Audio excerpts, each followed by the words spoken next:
Alright, hopefully this is working.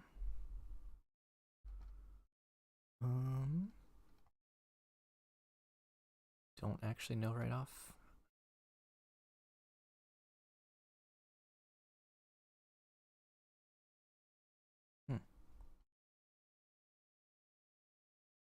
Well, let's hope that worked.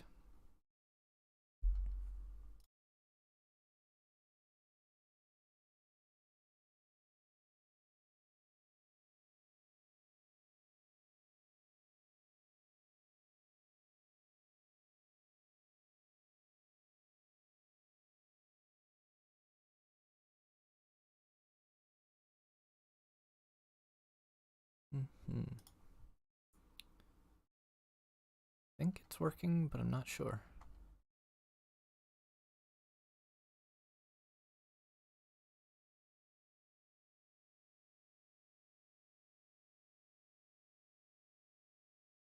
Oh, yeah, it looks like it is working. Sweet.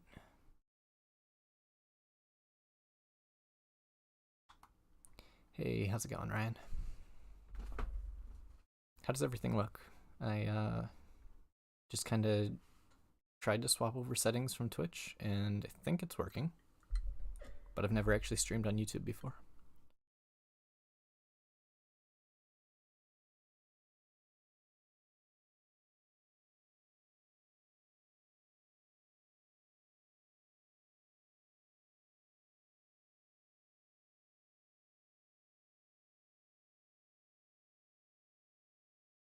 Sweet.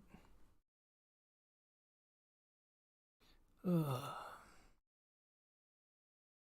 So when are you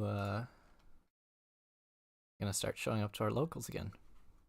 Or actually, have you been going to Amazing Fantasy?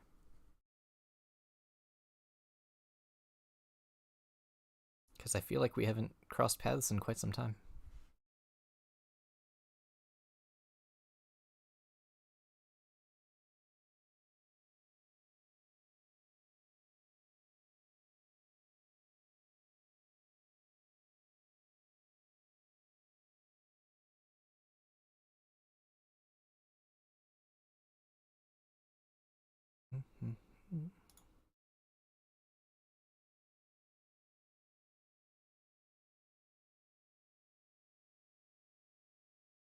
Of course, no one joins right away. There we go.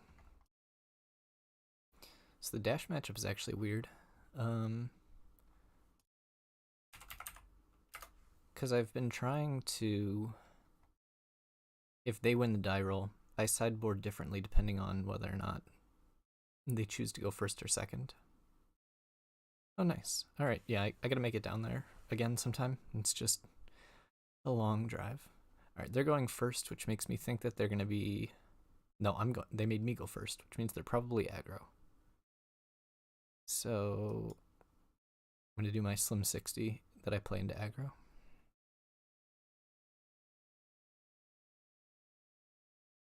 Yeah, I'll try and make it down there again. It's just, yeah, it's a hike and a half. This guy's playing Construct and Hyperdrivers. Interesting.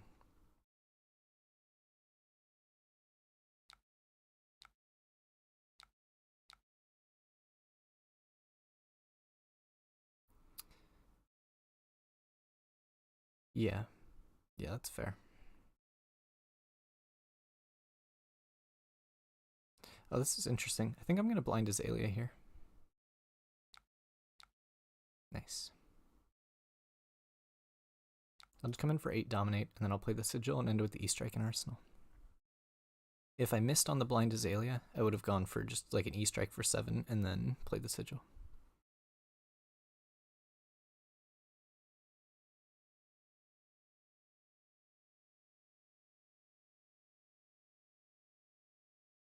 Yeah, I've been trying to go to more locals recently. I've been trying to hit up shops that I haven't for a while, because I've been mostly playing at min-max. But that's taking up 3 nights a week, and then I usually get like one other. So I've been trying to hit up other stores, just because it's good to get out and play at different shops and get to play with other people in the community instead of the same small play group. Got a nice 8 health lead on turn 0.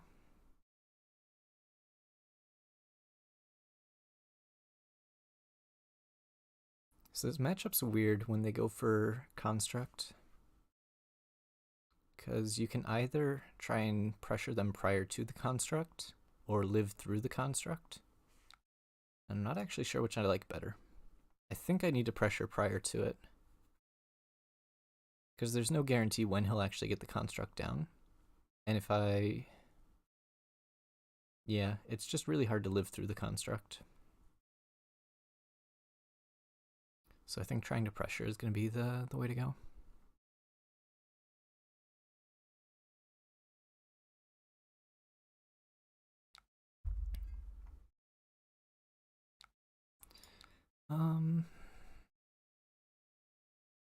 It's possible he just plays like a hyperdriver into Arsenal after this. So I think I am going to go ahead and sink below.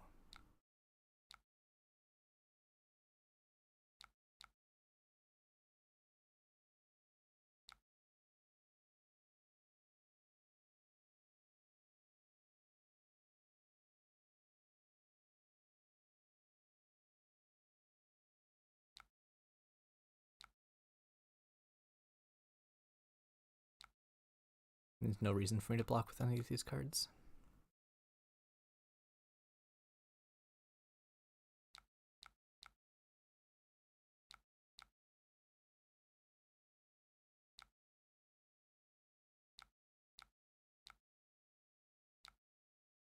Oh well. Double blue on top. Playing 6 blues in this matchup.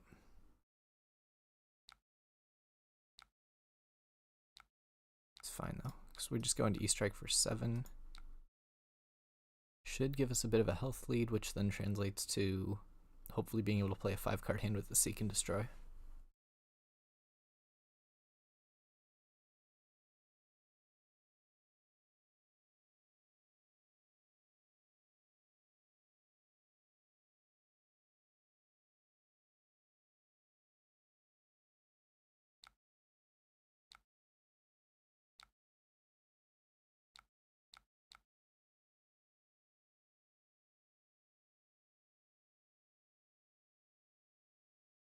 Alright, so I've both of my blues I could block with if I'd like. I still have a reasonable turn otherwise. Okay, so he's making me play the 5-card hand.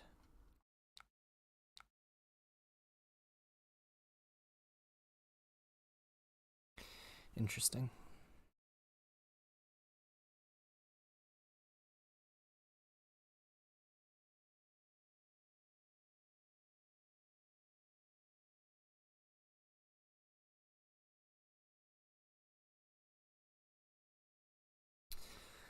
Oh, this turn's actually really interesting.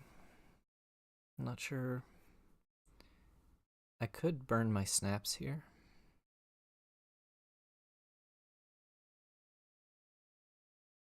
I'm trying to figure out if there's a good way to... No. I think I'm just going to play it safe and try and hold off and save snaps and bracers for like a Rain Razor's turn. So I'm going to go here. Nothing great there. And we'll just take a red in the ledger. Comes in for 10 dominate outside of like an unmovable in the arsenal. I should be able to connect this, and then it's got the Seek and Destroy on it. I was trying to see if there was like a higher damage line, because like I said, I'm trying to pressure him before he gets the construct out. So obviously red in the ledger is powerful, but if there was like a line that did, I don't know, 15, 16 damage, there's a discussion to doing that to give him less time to actually assemble the pieces he needs. But this is fine. When you're playing snaps, ending with an arrow in arsenal is nice sometimes, especially with like Tunic resource up. Because if I draw a Rain Razors, you can like lead off with a arrow from arsenal, snaps and Rain Razors, and then load another arrow, fire it with Death Dealer, and then Bullseye Bracers in the third arrow. And off a blue and Tunic, or one of them being a 0-cost arrow and a yellow in Tunic or something, you're able to go for a super wide turn. So in matchups where I have in matchups where I'm trying to find large damage turns or I'm playing snaps, I'm often more likely to leave an arrow in arsenal purely so I can find either a Perch Grappler's or a Snapdragon's turn with 2 to 3 arrows off of Rain Razors. Ideally 3, but yeah, it's not always going to be 3. But obviously didn't draw Rain Razors, so I'm comfortable just blocking here. Oh, I think he thought that High Octane works to gain action points or something. I don't know, but that was not the play there.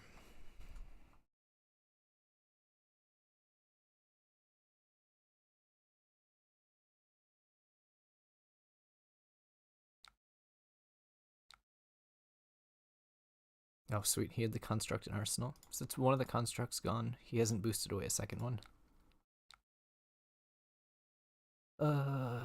Unfortunately, I did not have... Yeah. Unfortunately, there wasn't a good thing to load off the top. So I'm going to have to burn my snaps here. In a situation like this, my snaps are translating to at least 6 damage.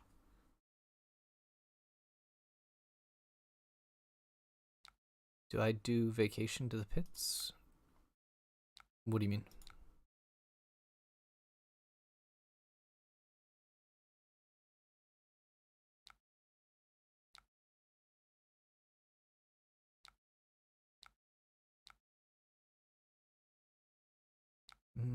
He's low on cards, so I'm going to pitch here. Oh, also...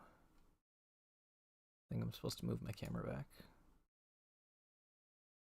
What did I do?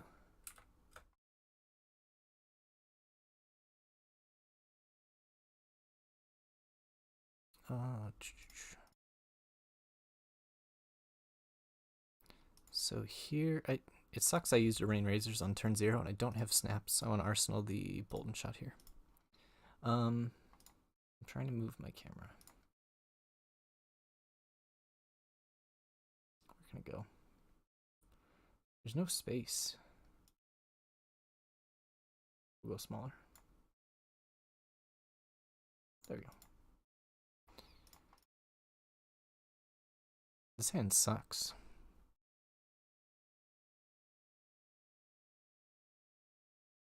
We'll block here.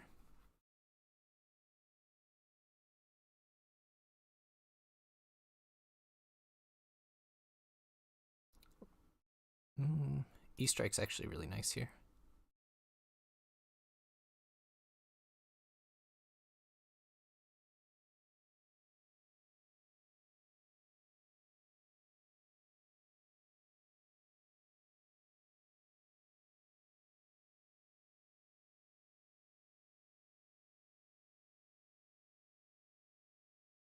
So he is out of armor, but I'm leaning towards Tunic, Death Dealer, Load Drill Shot, E-Strike 5, go again. Oh yeah, that's a good suggestion. Let me try that. I'll play out the line first.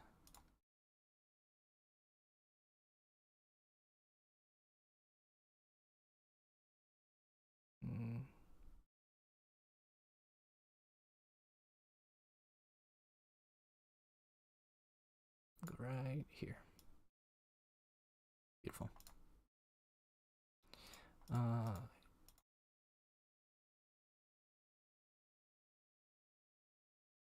Yeah, should be fine. And these don't do anything, but sometimes I like to see how many counters I can get on an equipment.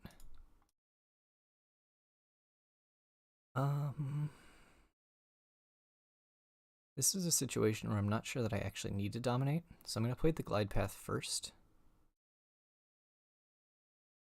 I mean, I could dominate. He's got a Teklo core. Yeah, we'll go for the red and the ledger dominate. So we leave this on top. And I think I want to end on drill shot in arsenal, so we'll do it this way.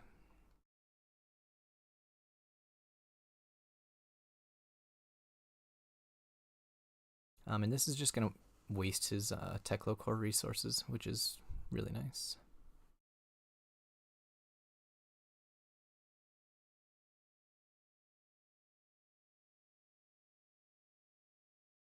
It sucks, I haven't been able to find like a multi-arrow turn off of Rain Razors.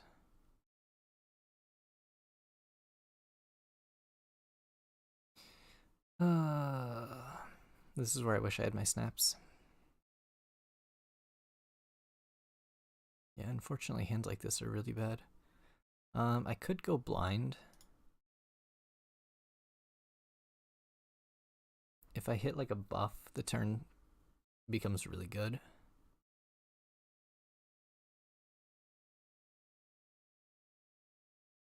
I think I need to go blind on this turn. That's gonna hurt.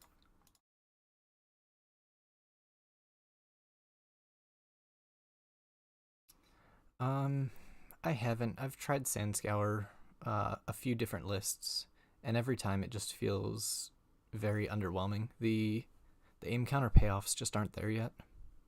I think once we have the new aim counter stuff from the new set, I think that aim counter or that Sandscour will be really good. It's just it's not good yet. All right, I think he's going to be playing the construct here, unfortunately.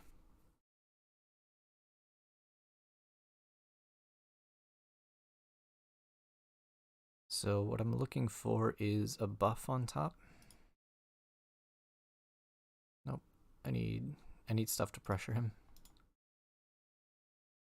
I don't want that buff.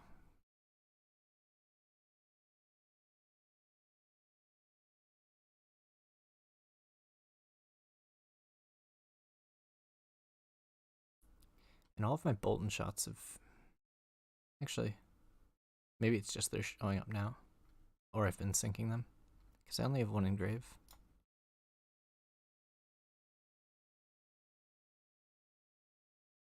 Okay, no construct yet.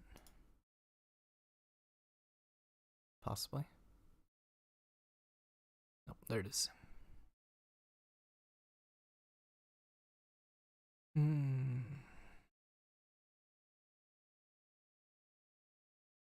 All right.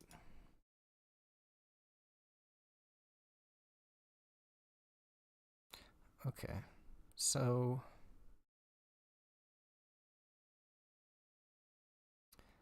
I opt to the bottom, which means if I pitch to load fatigue shot and then I'd have to draw into a playable. So I think I'm just going to burn the bullseye bracers here.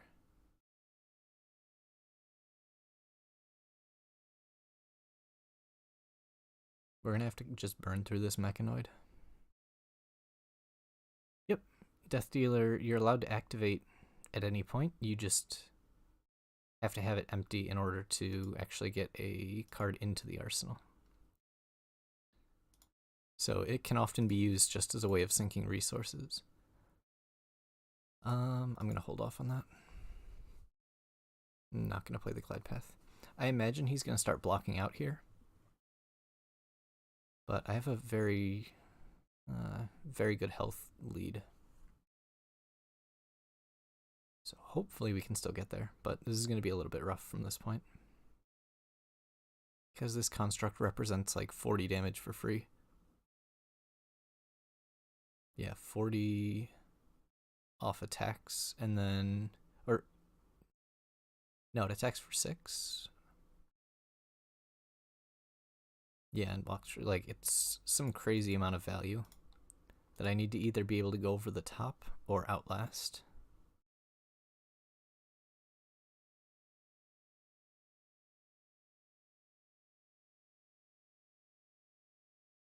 We'll go ahead and take this first one.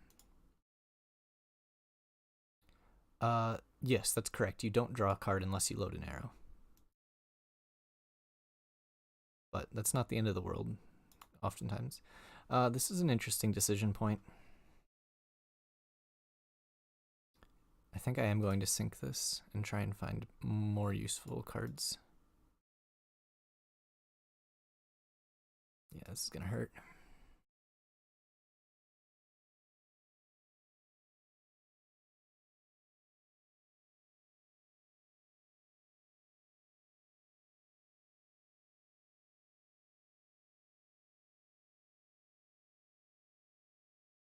Okay, I'm gonna leave that on top. So the plan here is I want to make him block from hand, and I don't want to break the chain here. So we get to go 4 into 9. So hopefully we can force some cards out of hand.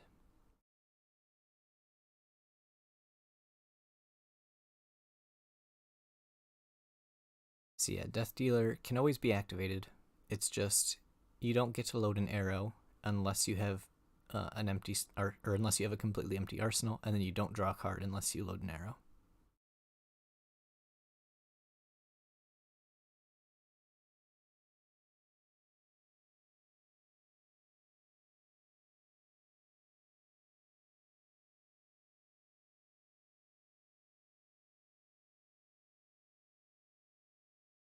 I imagine he's going to block this.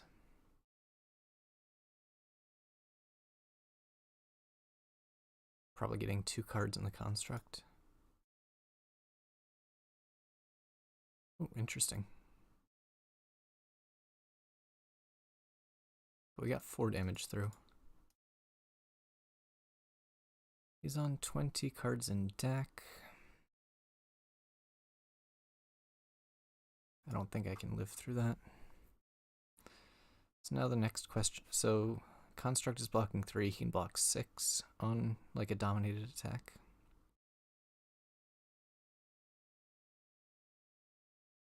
I think I have to take this and hope.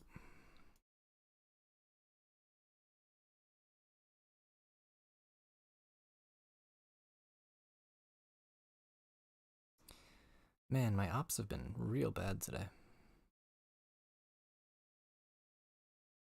So I could just come in for 11.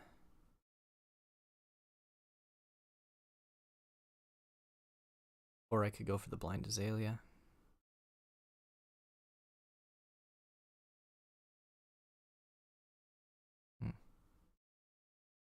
Problem is I can't afford for this game to go long.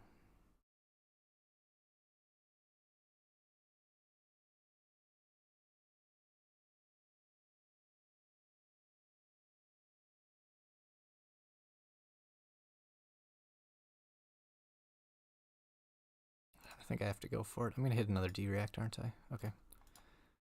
Never punished. So I imagine he'll probably block with the Mechanoid here again.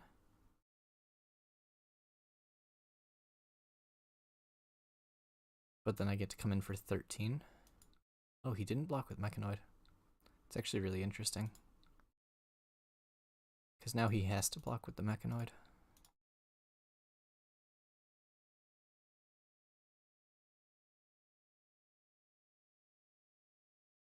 Or, I guess he doesn't have to. But hopefully this will be enough to swing tempo in my favor.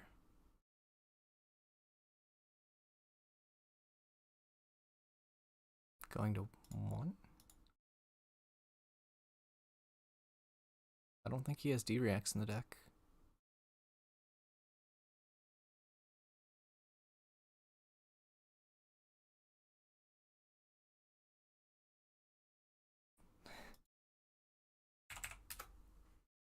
All right.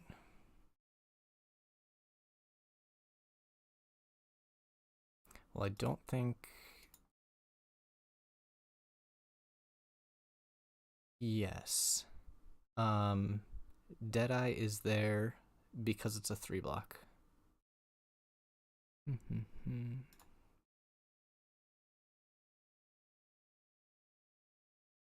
This is one of my locals. And I'll take second.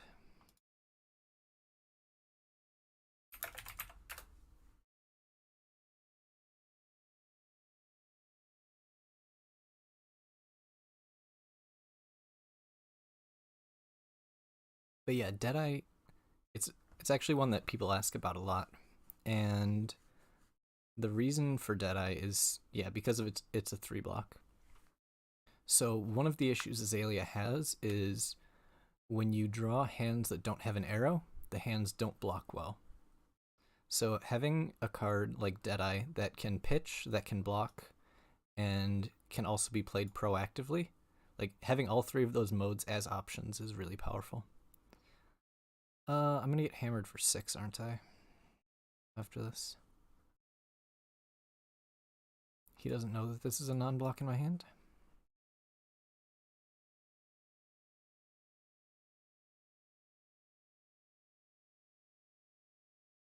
Ow. There's a consideration to play the Rain Razors, but I'm not going to.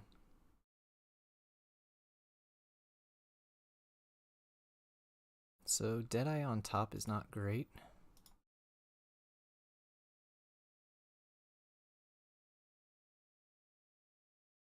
But we're going to look to arsenal this Rain Razors, I think. If he throws 2 cards and a piece of equipment, I may Rain Razors over the top. Just so that, unless he has a red, if he has a red, he can hammer for 6. But otherwise, it's stopping the tectonic plating and potentially stranding a card in his hand for the Seek and Destroy effect. But just as like the top level, I'd like to hold this Rain Razors. If he's paying attention, there's a chance he realizes this is a Rain Razors because I didn't block with it on turn 0. Or rather, I've shown it's the only card that I wouldn't have blocked with on turn 0. Because the other cards I've shown were Red in the Ledger and that. He just hammers me for 4 if I overload, or if I razor this, so I'm not going to.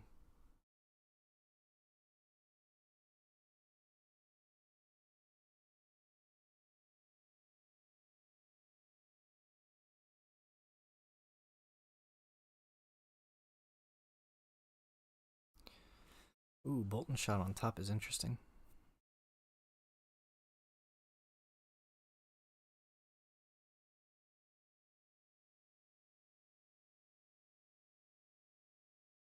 It's interesting, but unfortunately I don't think it's good. Actually maybe it was. No. Let's just do it this way.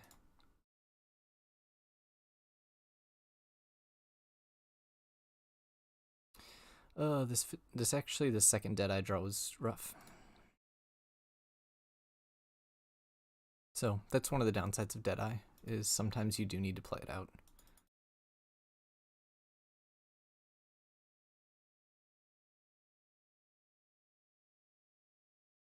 And you get stuck pitching an extra card that you didn't want to.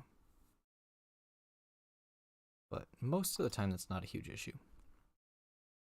So on that Rain Razor line, I could have just gone Azalea, played the Deadeye, fired 7 Dominate Go again on hit reload, and then I would have 2 floating, and I'd be able to load with Death Dealer. So I think there was a consideration to leave the Bolt and Shot on top. It would have been 7 into 5. But I would have potentially been stranded with, I would have been in the same situation, but it would have been slightly more damage, but the Fatigue Shot would be harder to block. Or this line made the Fatigue Shot harder to block. However, when he has his, what's the called card? Tear Asunder. Then it gets annoying. Okay, this is fine. I am going to have Tunic coming up, which is quite nice.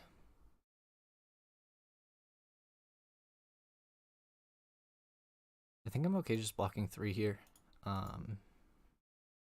Yeah, so we take 6, come back for 11, and get an Arsenal. This is 2 cards used for 11. Whoops. Actually, yeah, I can do that. And we just reload here, and then I get to see what my arsenal is going to be. Sigil's fine as an arsenal,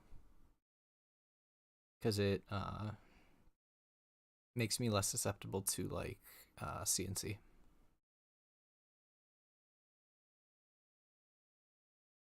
Yeah, and he doesn't know if I need this to hit or not, which I actually don't want it to hit. So we got equipment, because he didn't know.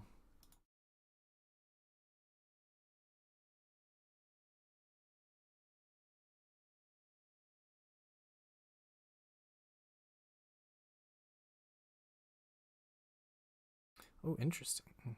No block on that. Seems weird. I got 2 extra value off that.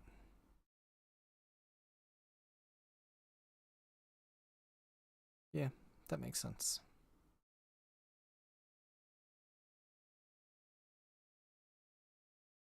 Or no, we just dereact this.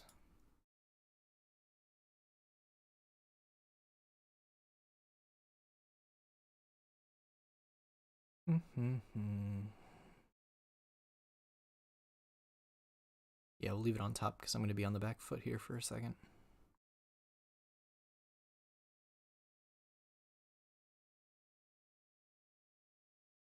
And I already know it's on top, so I don't... Actually, it doesn't really matter. I'm going to flip it anyways.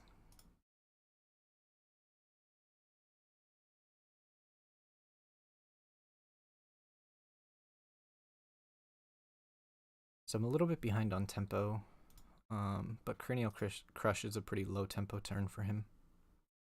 Unfortunately, though, I don't have an arrow.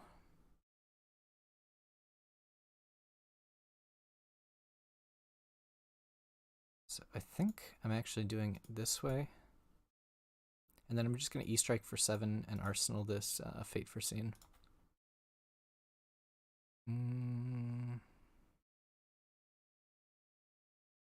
Feel like I've used a decent amount of Bolton shots. Nope, just 2. Going into a turn with a Direct and Arsenal, I don't think I actually want the Rain Razors there. Especially because I'm not actually presenting an on-hit here. It was definitely debatable, though, on whether or not I wanted a Rain Razors in hand. The other thing, though, was the fact that I had a Fate Foreseen in Arsenal, which I'm planning on playing, meaning that essentially I'm playing with a 4-card hand and no Arsenal going into my next turn. At least my plan is. So if I drew the Rain Razors guaranteed, that would mean I'd only have 3 cards that could be arrows. And if I'm not planning on having an Arsenal going into my next turn, I'd much rather have 4 potential shots at an arrow. Because when you go down to 3, you run the risk of just kind of dying to a non-arrow hand. I actually really like that he only crowned and went to a 5-card hand, because I'm going to have to dereact. Obviously the punish is like CNC Pummel, but most other... no, Rain Razors wouldn't have been good in this hand. This hand is... this hand's interesting.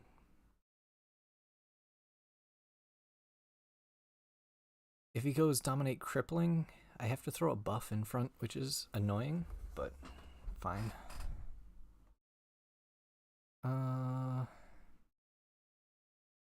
He does not have a Seismic Surge, which means I can't get Crippling on the back of this. I could get Spinaled, and that would hurt. But I think CNC Pummel is a bigger fear for me. I don't want that on top.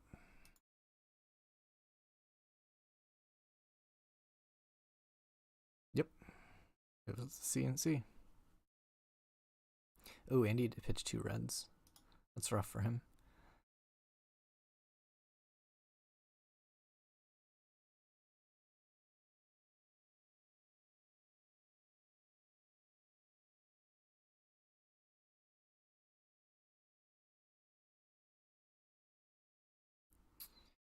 Now the question becomes, do we want to just go for a Tull? Is the Remorseless on hit actually worth the damage? I don't think it is. Now if I find like a Fatigue shot, maybe.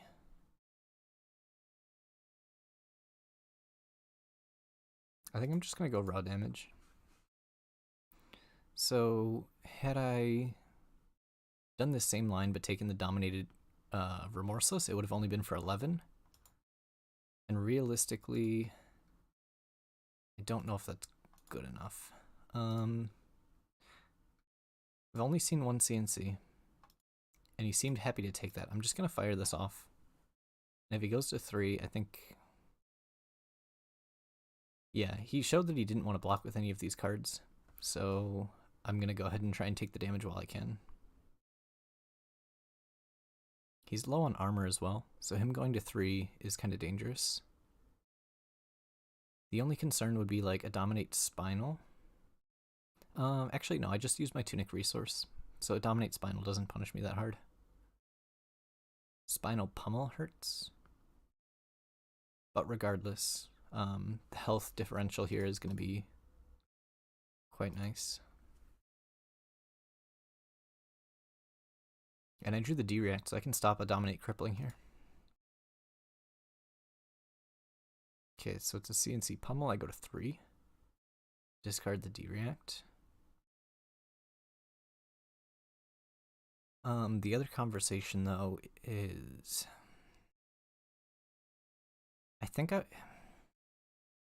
Okay, so this is going to be 2 value on the offense or defense.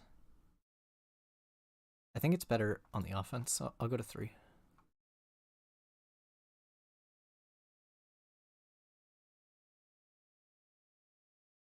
I guess there's a conversation to throw some equipment in front. Yeah. Yeah, so I could have saved 2 health, but only come in for the lower amount here. But this keeps him off a full grip. Choke Slam, I can go to 1. With Perch Grappler's Sink. Then we go... Yeah, I think I like that. The question, however, is what am I sinking, if anything? I don't think I'm sinking anything on here. This is going to get a little bit dicey, though. Yeah. Oh no, Blue Bolt and Shot was like the worst possible thing to find off the top.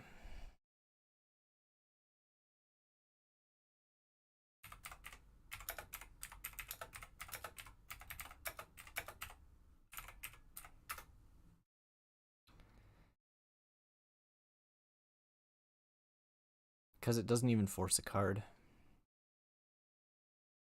So I only get 2 cards from him here. Damn.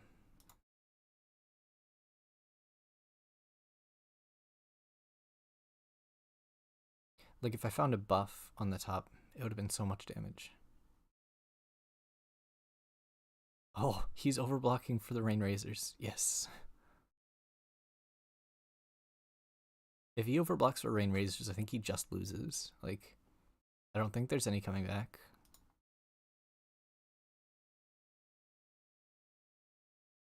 But I guess that hand is awful anyways.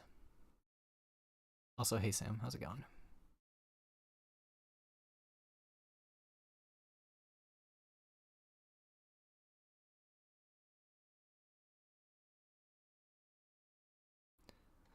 So I bottomed 1 Rain Razors, which he never saw. So he's only seen 1, including pitch, I think.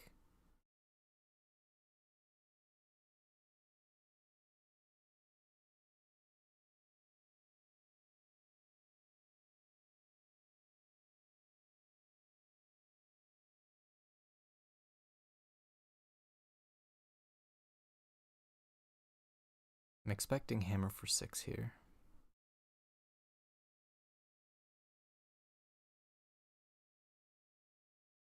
Nope, not a coincidence. That's just how it works. 6 and 6. Yeah, I can strip his full hand on the crackback. Actually, I can do more than his full hand. I can force him to have a D-React.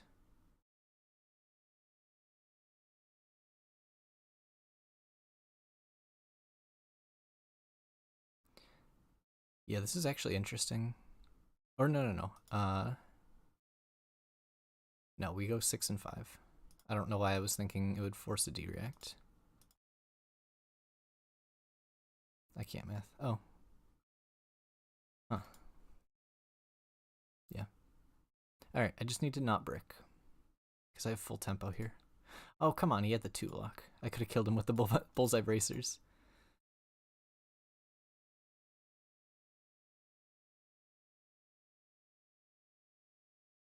Yes, Anathos for free.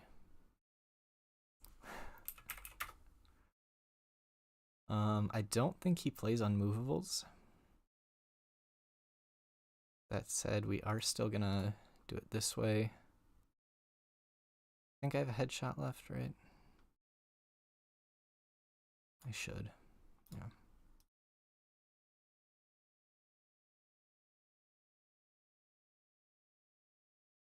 No. He would need like a red staunch or something.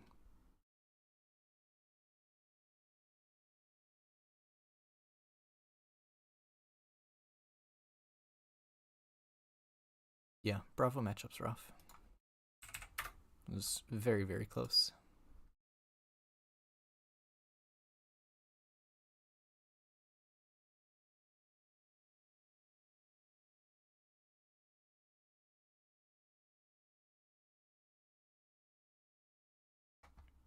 Yeah, Sam is very good at forcing rebels to reveal blues.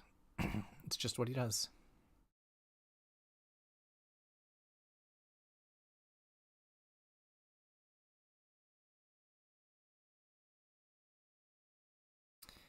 Kano. Kano's a weird matchup.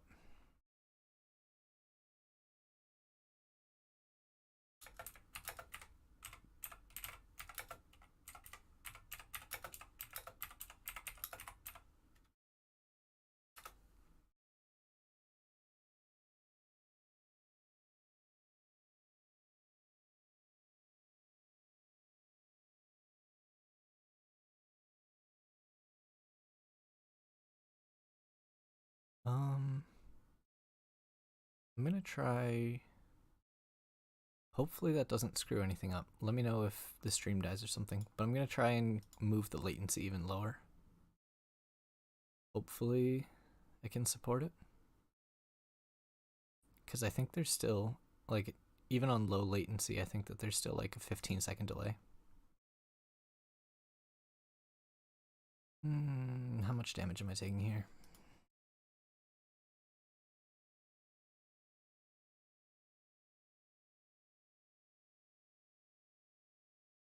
And he hits. Yeah, this game's not looking good already.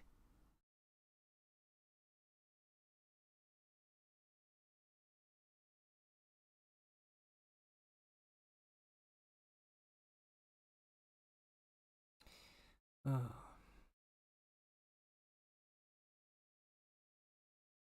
What did he undo? Just trying to play a Sigil of Solace.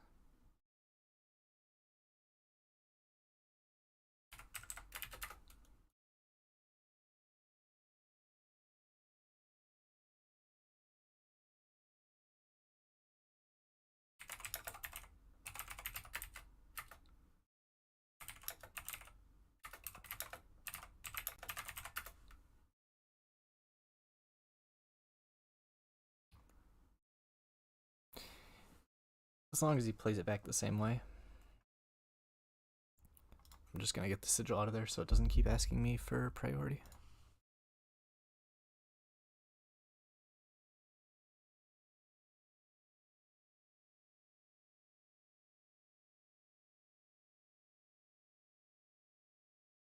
Yep, snap back for the E-pot.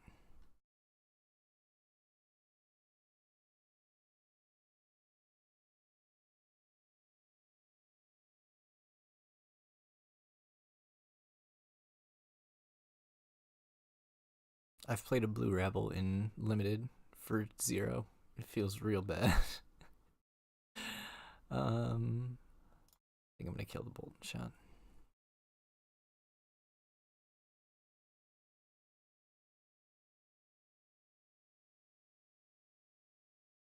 Oh, come on. He got double E-pot and a spindle off on turn 0 with an arsenal. Oh, this game is over.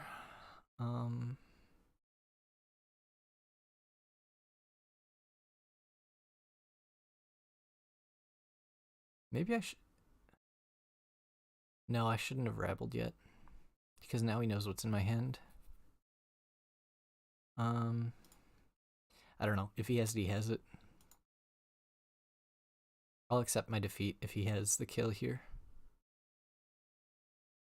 Like, there's actually a very real chance I just die on my turn 1.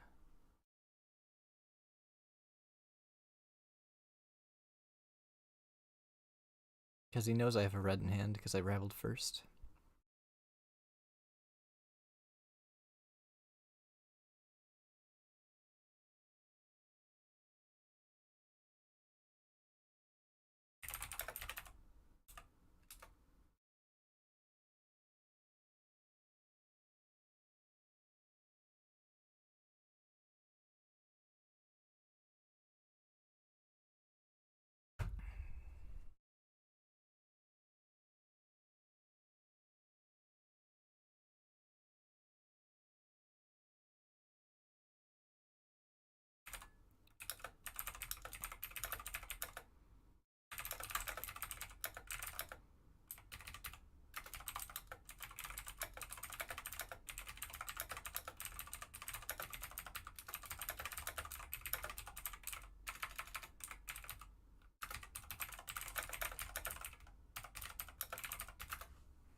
Gotcha. Yeah, he was just asking how Red in the Ledger interacts with Kano.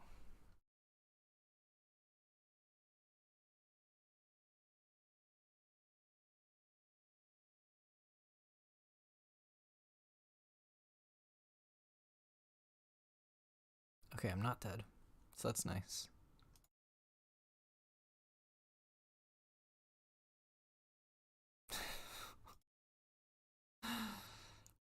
Oh, goodness. Show me another arrow on top.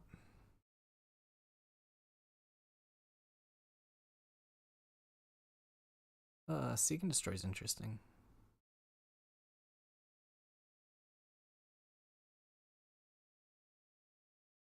Yeah, Red in the Ledger is a weird one. Well, actually, just a lot of the interactions on non-attack actions being played at instant speed just gets interesting.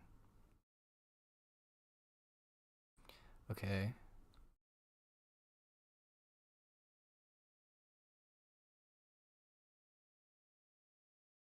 Now the question is, do I think he has the Aether Wildfire in Arsenal?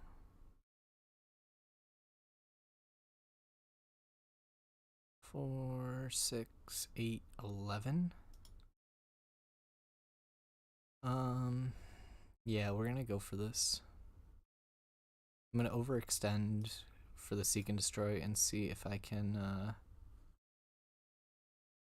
Oh, that's not good. I'll leave it on top, though.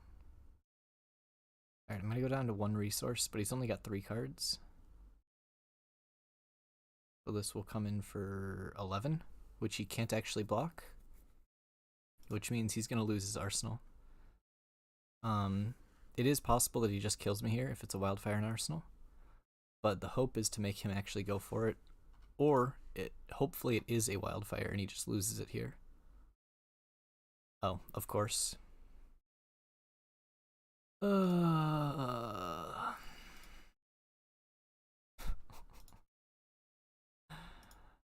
no. Oh no.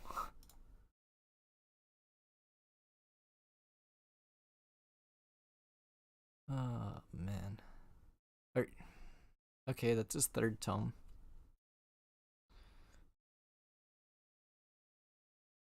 He started with a card in Arsenal, now he has 3 cards in hand.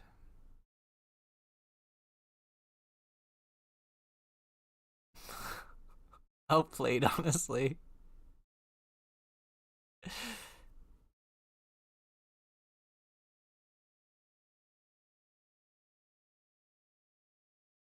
Just Kano things. 6 cards in the pitch zone for a 3 damage turn.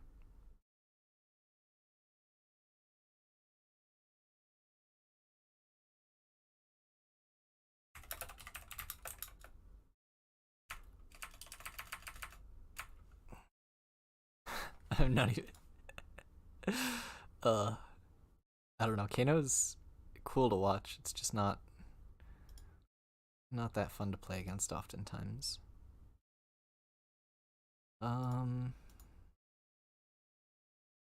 We'll dig here. Bolton Shot's interesting.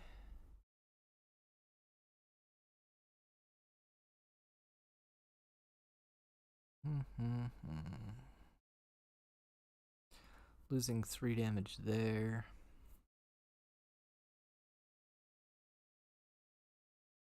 Currently 9.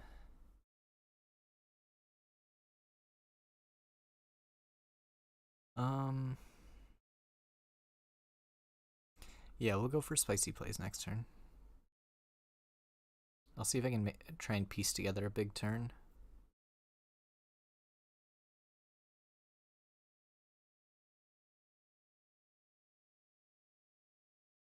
It's gonna be like E-Strike, draw a card into some shenanigans. And so this will take him to 9. Not quite as low as I'd like him. But ideally I can go like pretty wide. I can't afford to block more than... I can't use my tunic on this. I think it's too important to hold. Yeah, so we're going to try and go into next turn threatening having resources in hand and just go wide to force him to block and then try and extend over his ability to block. I don't know how that'll go, but we're going to try.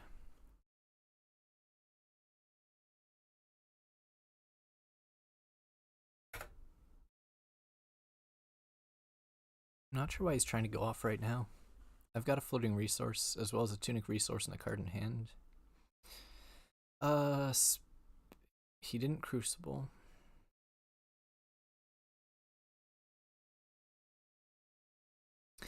This might...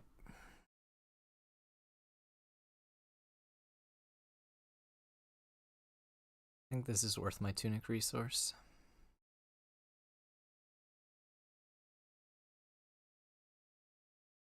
At least he's stranding this scolding. I feel like he should have played it, but... One on top, one on bottom.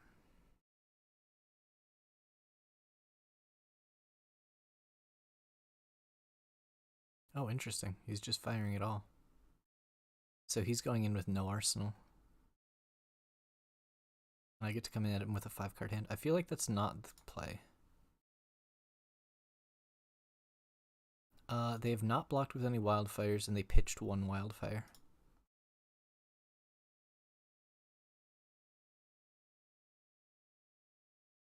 So I want to find another arrow on top here. That would be the goal. Bolt and shot will do. So this is draw a card, and then we'll snaps it.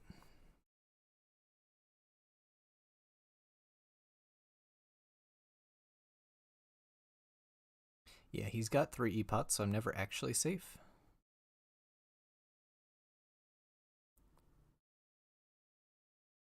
Luckily, I did draw blue.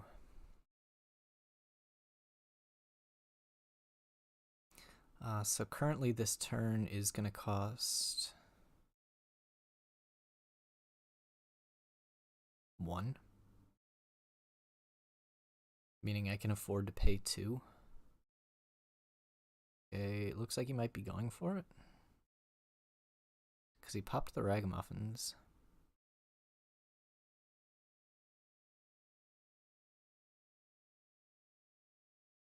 Well, he used the ragamuffins to put the wildfire on top. Which means he's going to go for a lot of damage here without actually using the striders. But if he doesn't kill me with this wildfire, I'll kill him here. Because I can do 5, 12, 16 at least. Possibly more.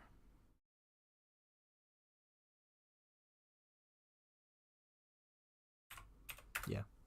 So he should die here. Unless he can kill me. Like, he's got to find a lesson in lava off the top, I think.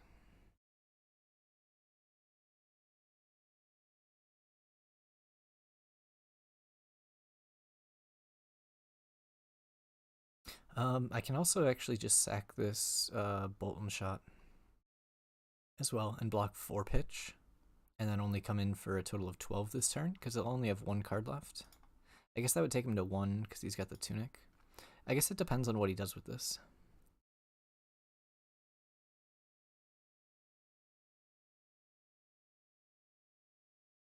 He put them both on top.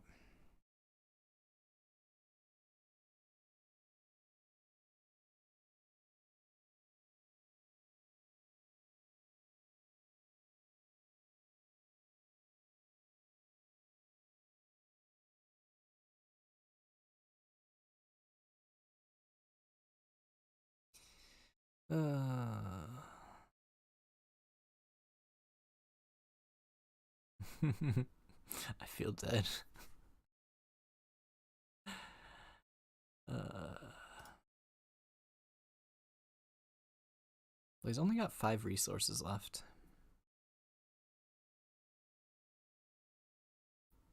Technically, if he uses this last card in hand, I can block 3 more, or I can block 4 more arcane still.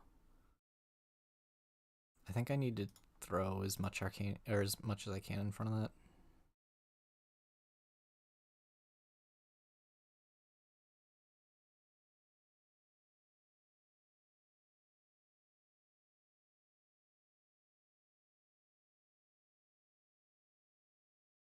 Where did that gaze? Oh, that gaze was able to be casted because of the chain lightning, right? Yeah. So just opt. Put that on top.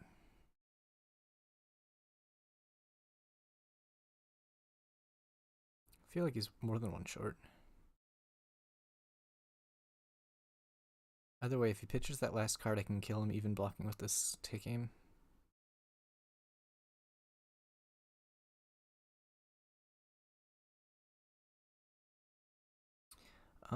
So he's dealt 7 and 4.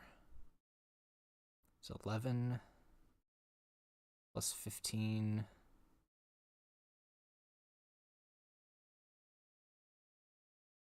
So 15 on blazing plus. So if he was able to blazing, it would be 15 on blazing. I think I need to just block 2 of this. My head hurts on math. I think I'm still dead. If he has the blazing on top, I think it's for 19. Oh, 17. Oh, I can do that.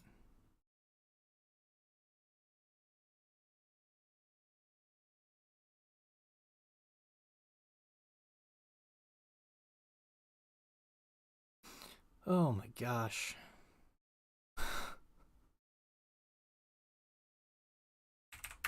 Holy. That was a game. All right.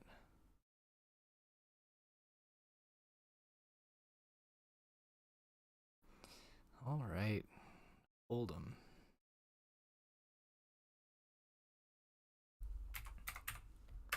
Oldhim matchup's rough. Yeah, that was a terrifying match.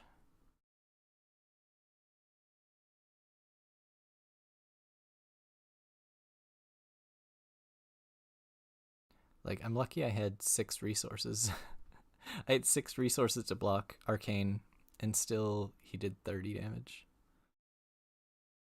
This hand sucks. Unfortunate.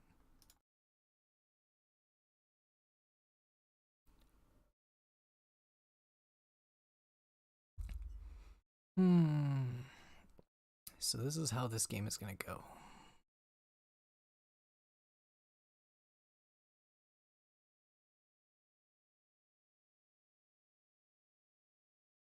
I was supposed to sync the release the tension. Oops.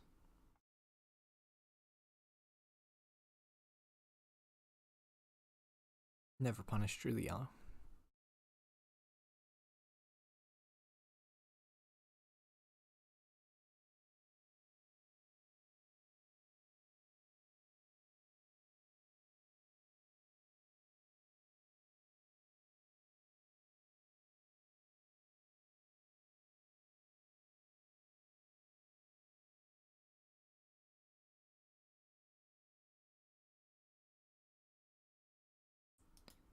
So a lot of the Oldhims are playing more aggressive lists right now. And I think it becomes a liability into the more aggressive lists.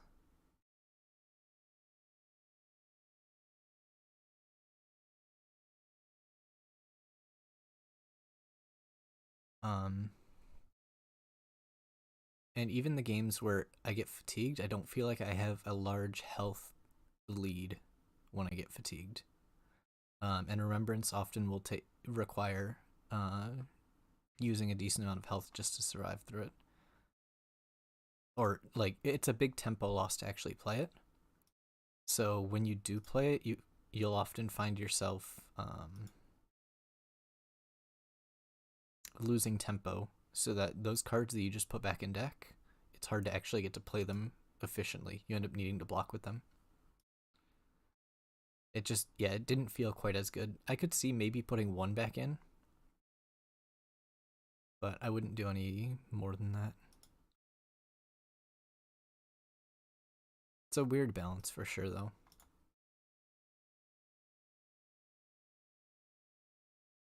Because unlike a lot of other decks that play Remembrance, where they're trying to look for specific power cards, we don't really have any crazy power cards. The best targets are like Seek and Destroy and what's the other one? Read the Glide Path.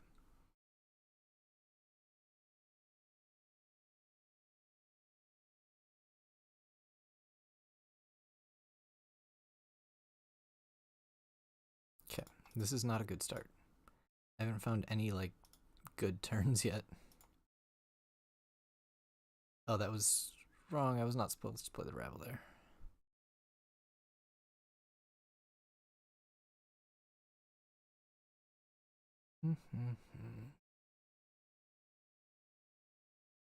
Sure, I'll pay.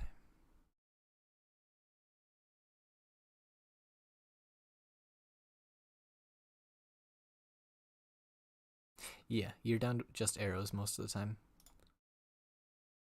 So, didn't block that, which means he's probably going to be cracking back, so I'm just going to fire this. And see what he does.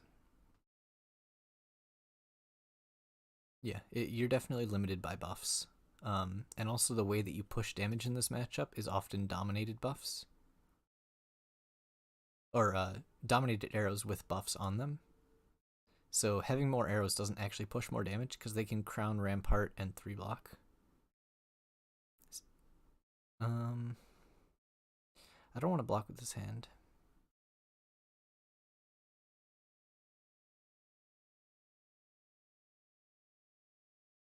So I won't. I'm gonna take a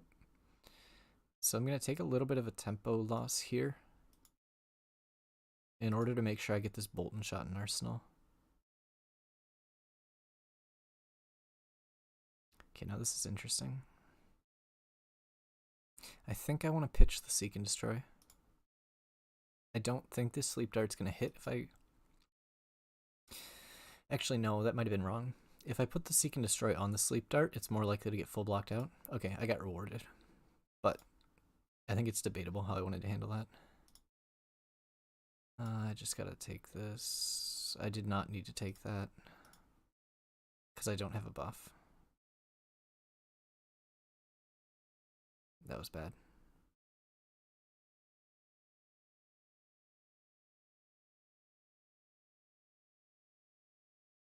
I had pitched a Razors like a little bit before. Man, this Bolton shot's rough. Because it's got to go to the bottom. But I don't want it to be on the bottom.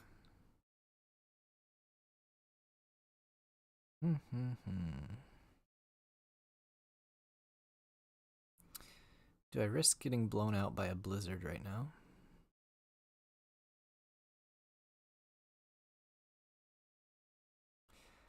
I think I have to risk getting blown out by a blizzard.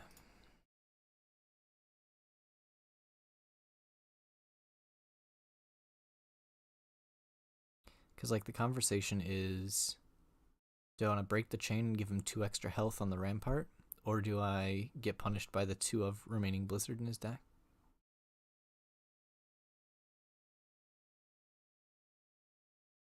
But if I decided to break the chain, I would have gotten punished 2 less damage on the Release the Tension.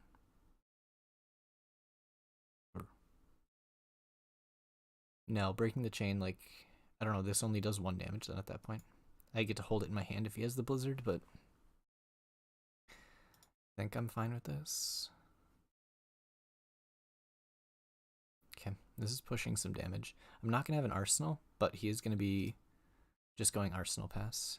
Oh, no, he's going Hammer pass with no...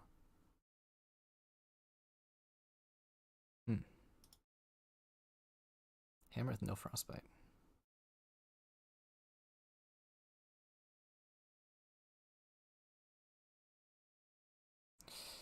Gross.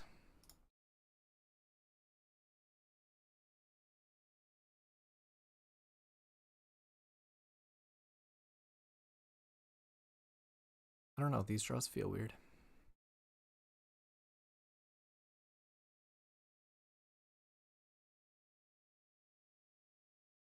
Or just haven't been great. Oh, beautiful, he ice reacted me. Oh, thank goodness. Okay. So yeah, I get to put the drill shot on top, which means I take armor here. Or 2 cards, if he wants to use the rampart. Oh, or a D-react. Oh well. That's fine. That ice react actually helped me quite a bit, though. I'm gonna sink. I think I want to get rid of this sigil. No, actually, I think I want to take a middling turn here. So I'm gonna save this take aim for later. Yeah.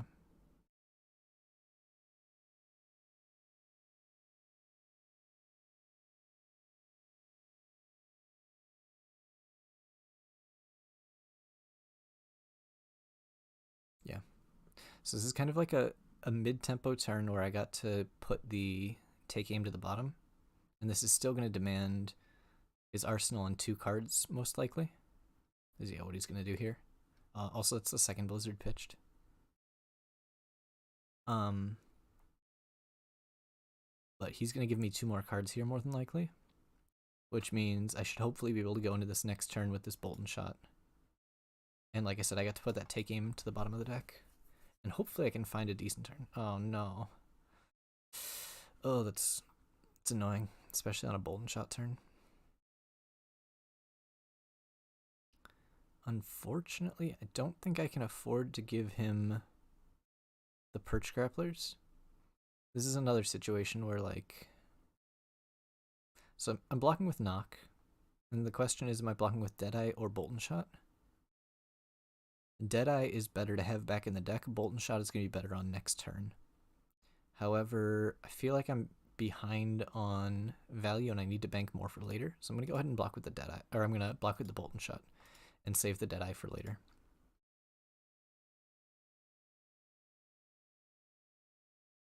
Go there. Sure, I'm just gonna take this damage here while I can. It's low tempo. Like, I could have just fired for 7 and gotten an arsenal, but this gives me while he doesn't have an arsenal, this gives me an opportunity to actually push damage. Okay, only 3, potentially 4 if he plays a card. Dang. But it got to push through damage, which was what I was looking for. I don't want to draw into that. So, because the Bolton shot won't have go again, I'm just going to fire the headshot instead. They're both for 4. Neither of them have on hits in that context. But I'd rather keep the Bolton shot and get rid of the headshot. I feel like this guy has like the weirdest ice reacts. And maybe it's just a spare card that he wasn't able to use, but that ice react wasn't doing anything. This is warm, but I have no buff. I don't think I can afford to throw a card in front of it, though. Yeah, it was just an extra card for him, but it's still weird. Yeah, for sure. This meta is very open right now.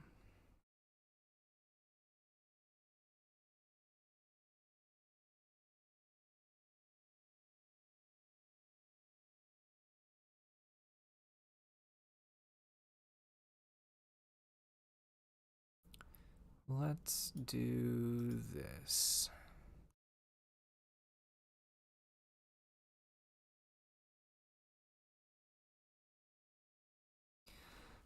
So there's a small issue with this line. So it's going to be for 11 or possibly 14. Oh, the ice react's annoying.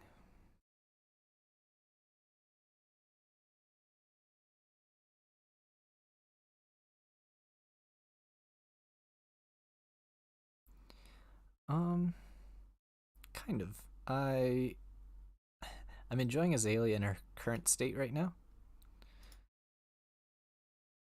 I'm enjoying Azalea in her current like form. So kind of the short-term goal is I'd like Azalea to hit Living Legend, or get Living Legend points rather. Not hit Living Legend before the new set comes out. So that's part of why I want to be streaming again, or streaming and making content. I'm going to be trying to do it a decent amount this coming month. Just because I want to see, I want to see her get points, and I feel like I'm able to help the people who are playing Azalea, at least somewhat, with the information that I've got, because I've played way too many games with this deck.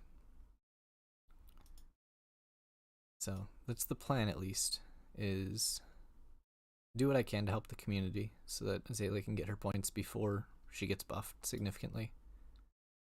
Alright, we got 2 damage through on this Rabble, and I am very okay with that. I'm a little bit concerned about what his crackback is, though. Whoops. That was supposed to be an arsenal.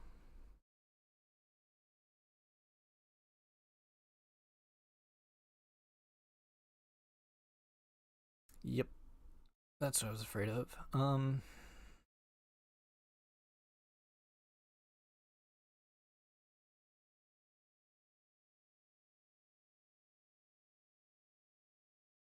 It's just that, sadly.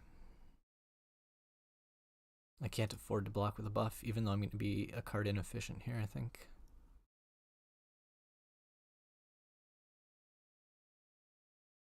I could just come in for 6 dominate here. Probably doesn't push very much, though.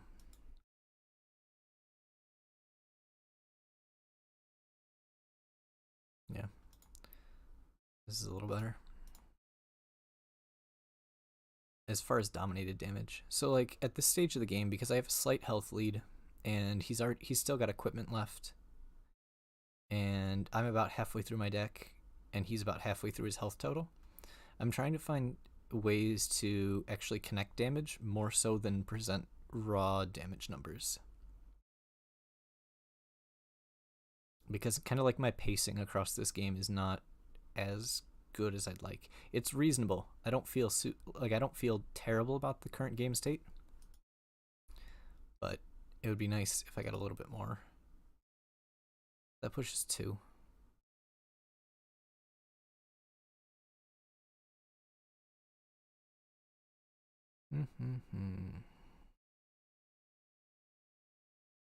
Endless Winter is very annoying.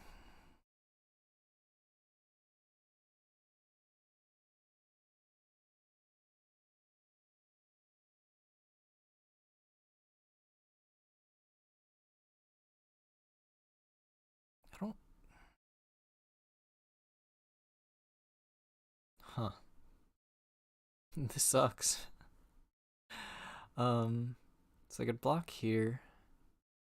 The problem is I'm banking on drawing a yellow then, if I take 2 damage off this. I also don't want to throw all of this in front. I think I'm gonna bank on drawing the yellow, and if I don't, I get actually whatever. No, I needed I should have changed my blocks. It should have been a fatigue shot that I kept. Because if I don't, okay, I did draw it. But if I didn't draw the yellow, I'd rather have a face-up fatigue shot than a headshot. And statistically, I was more likely to draw red. So this, I'm just firing for 6 purely for keeping him off of a 5-card hand, on the off chance that he has a lot of gas in his 5-card hand. So that's the interesting thing about this matchup. Like, you are trying to find opportunities to sacrifice some tempo in order to actually push damage. However, you can't do that exclusively. Like, you have... Oh, this is actually really, really good for me. You can't exclusively look to push damage because I do need to force cards out of his hand, but you also can't exclusively do the other. So I'm going to go ahead and use the Tunic for this, because I do want to push damage off this if possible.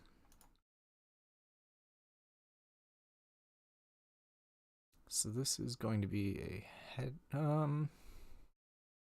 maybe it's a fatigue shot. Fatigue shot for 10? 3, 4. So he would need to block 6 from hand, or 7 on the headshot, so it doesn't actually matter too much. I think the fatigue shot is slightly better in the tempo sense, whereas headshot could be better in the damage sense. I mean, I get screwed by red staunch here. Either way. Actually against red staunch, maybe I should have done the other. Yeah, I would have gotten his boots off the red staunch, but of course he has it. That's rough. Yeah, it's too late. We're not looking for drill shot anymore.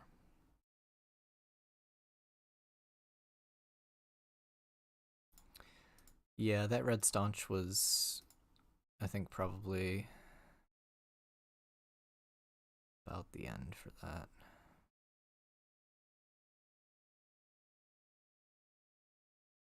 Okay, so this is my last seek and destroy, right? Yeah. Wait. No, it's not. It's only my second. I guess I had kept bottoming them. Yeah. I've fallen behind in tempo, which is a big problem. Or, like, I've fallen behind in health, which is a big problem. Because I need to be able to use my health total to leverage. Yeah, I need to be able to use my health total to leverage the turns where I can push for less efficient raw numbers, but dominate to push damage through. I need to be able to use my health total to do that, but I can't as much anymore because I've fallen behind because he had the red staunch. Like, I don't know. He's gonna react this, I think. He's not. Just taking it? Interesting. I could have played the Rain Razors, but he had passed reacts. I'm scared. He's got the pummel too. Damn. That hurts. Well, he's under Seek and Destroy, so he has to play the pummel anyways. I just lose my entire hand. Yeah. Okay, he'll discard the pummel and save the Tunic resource.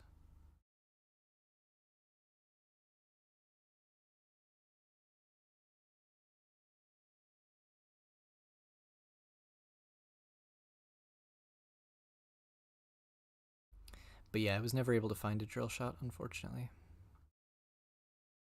And like, obviously this one doesn't hit either.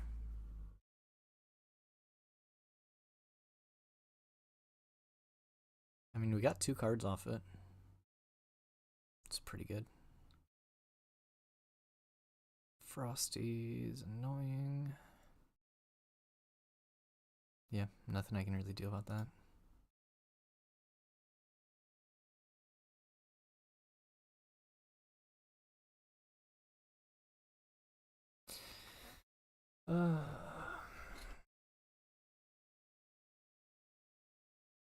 Yeah, I'm just gonna come in for 7 because again, whoops, I was supposed to Tunic. Yeah.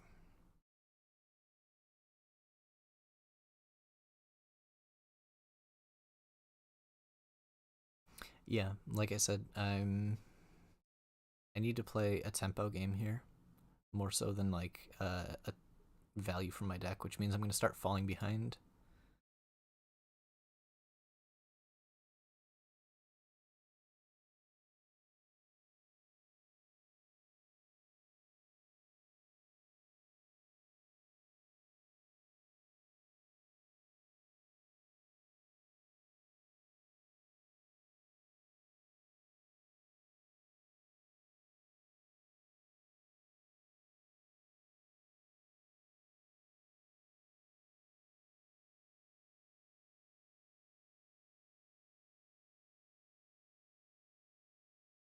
Hmm.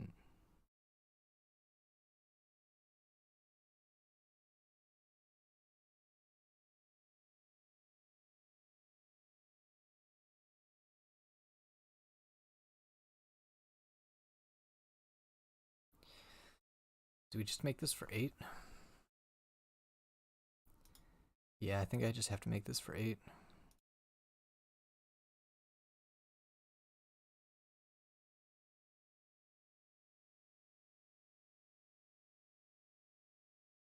But it's looking a little bit grim here.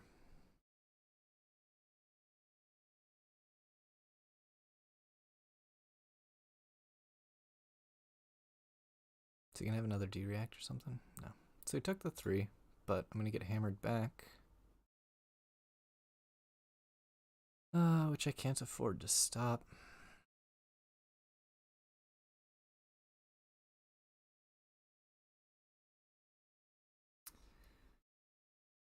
He's got no arsenal.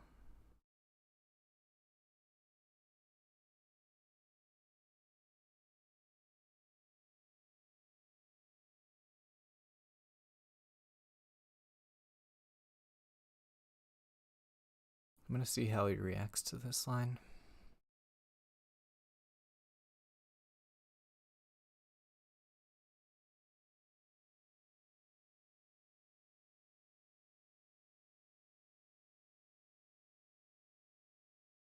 Oh, interesting. No ice react. So I can come in for 10 or 11 here. I think I need to burn... Do I burn my bracers for the 1 damage here? No, we look for the cross wrap opt. I'm gonna have tempo here, so I'm gonna leave that on top. Okay, so this is... Oh, Yeah, I forgot I broke the chain for the Rampart because I haven't gotten a chance to kill his Rampart yet.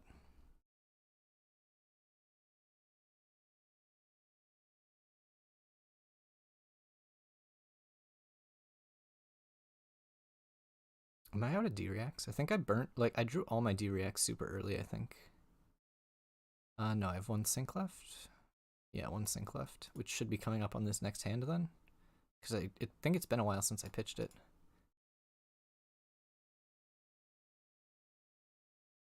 Which, I'm not actually that excited about drawing it here.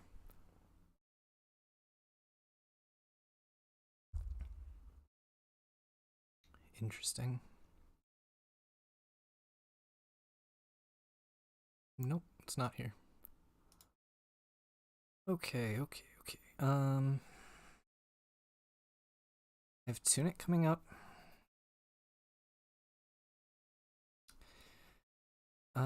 This is interesting.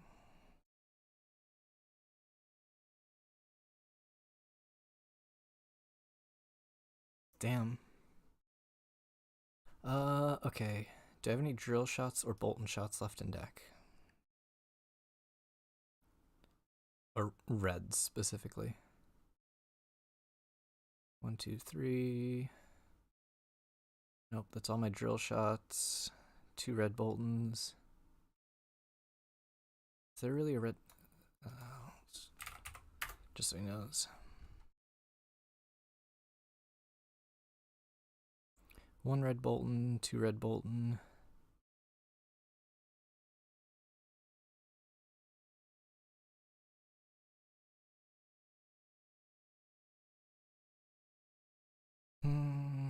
Okay, so I do have a red Bolton left.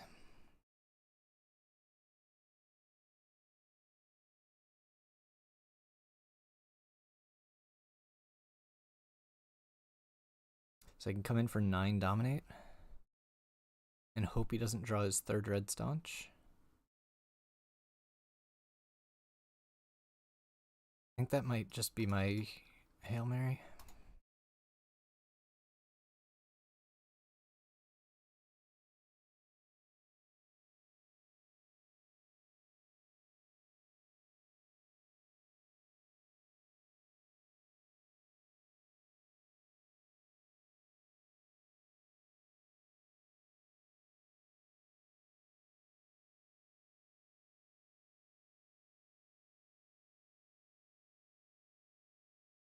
Okay, that should do. No, he lives by 1 with Earth React.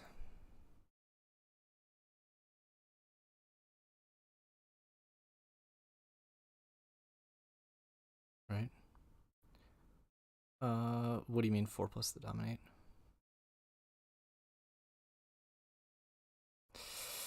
Yeah, he lives at 1. Okay, there's my sink. Crap, what did I pitch? I set to rabble to the bottom. What did I pitch on the previous turns?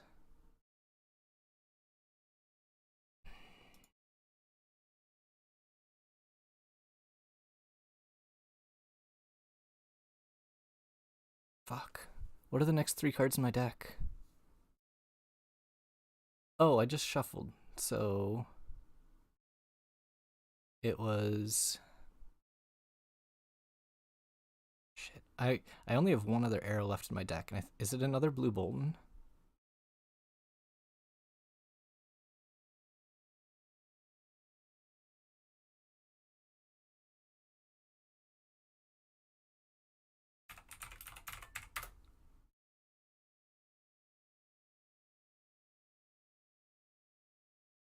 Or is it a blue headshot?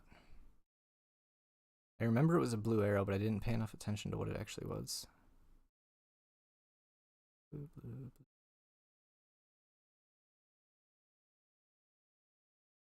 Okay. Blue headshot. Blue Bolton. Am I just blind?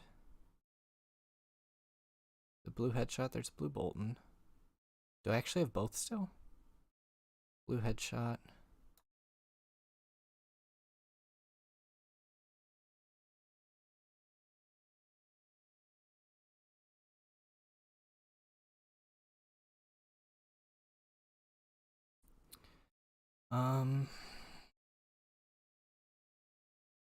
No sync.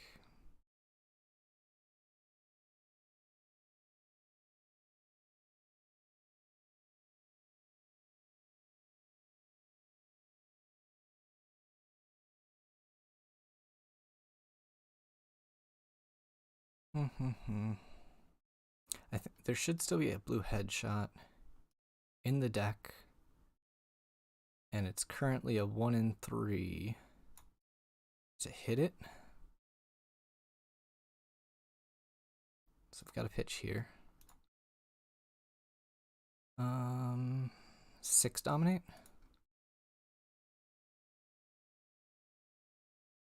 I just have to hope he doesn't have the earth card. I mean, he's probably got the earth cards. Ravenous into 7.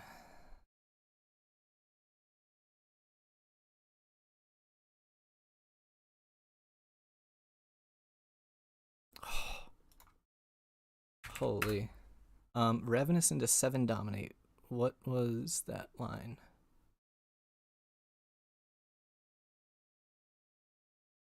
Oh no, I was going for 9 dominate. 1 Ravenous on that line, I would be breaking the combat chain, which means that he's going to get an extra block off of his rampart. And at this stage of the game, the goal is to push through a dominate to kill him. So I actually have to push damage.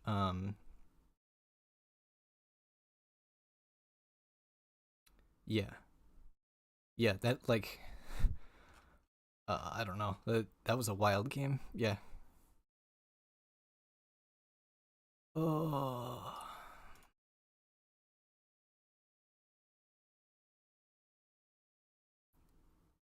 I'm sure there were small rooms for improvement, but like, I feel that that matchup is so difficult. Like, I have 4 cards left in deck. Oh, I didn't know you could do that. You can click and see what's in your deck. This was my deck. I had a Deadeye, a Bolden Shot, a Ravenous Rebel, and a Read the Glide Path left.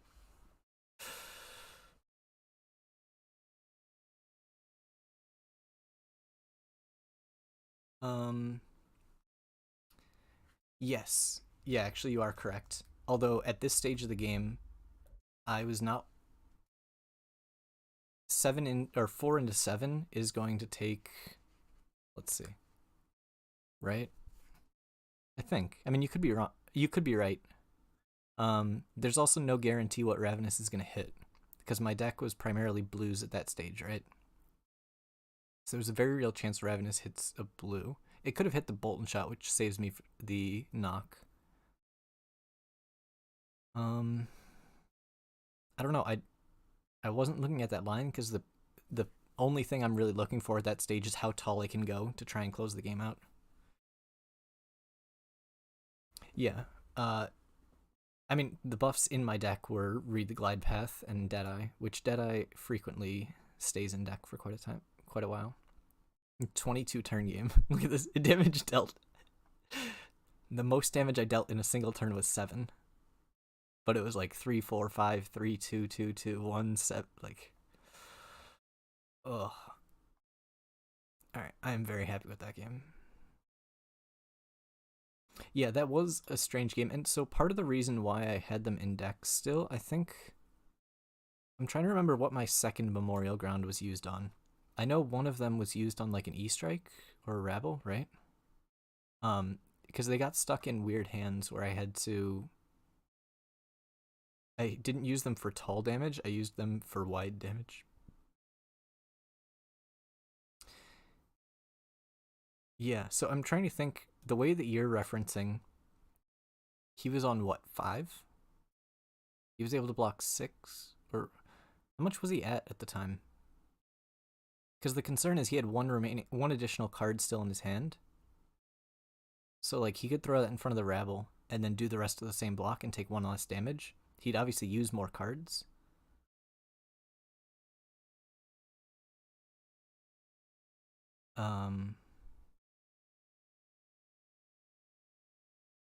What do you mean on the headshot or fatigue shot?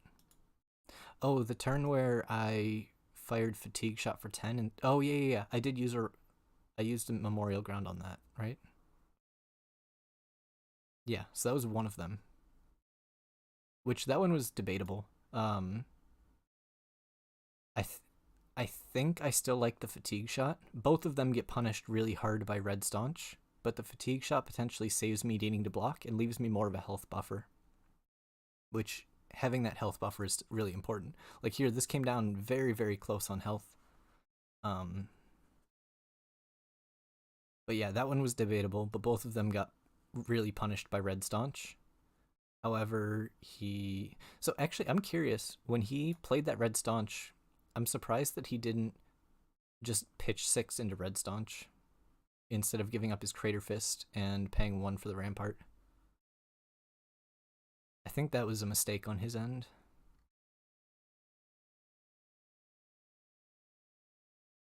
All right.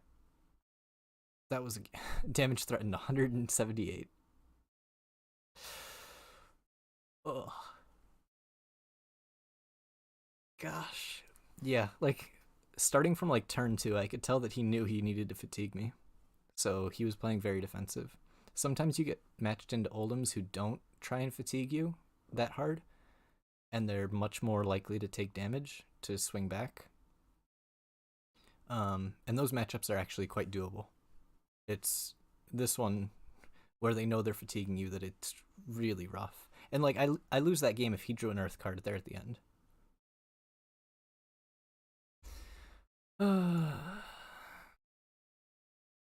Well, one bad matchup into the next.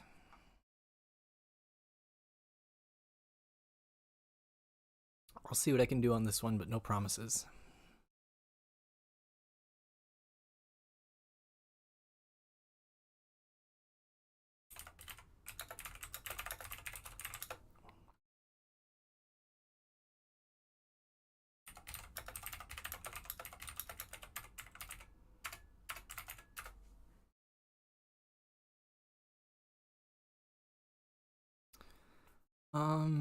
Okay, so we see footsteps.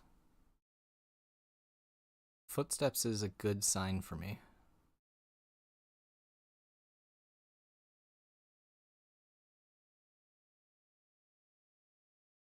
What is the remainder of this turn? I think I want to sink below. There's a chance he plays a dragon here. I'm okay taking the 1 damage. But if he plays the dragon, I want to be able to E-strike it. Oh, this is gonna be a rough one.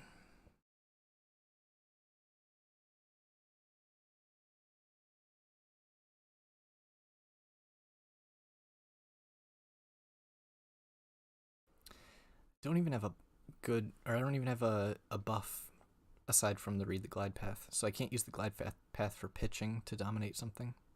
Yeah, him being on footsteps tells me that I'm looking at one with a lot more attack actions, which is actually a much better matchup for me. Oddly enough. Oh, that's really good. So I'm just going to extend here into a 7 dominate sleep dart. The lists that run footsteps are typically going to be on a lot more of the phantasm attacks.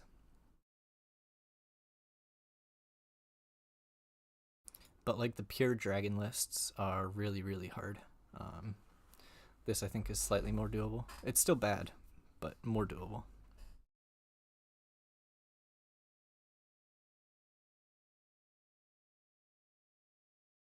Okay, I can't imagine him throwing armor in front of this.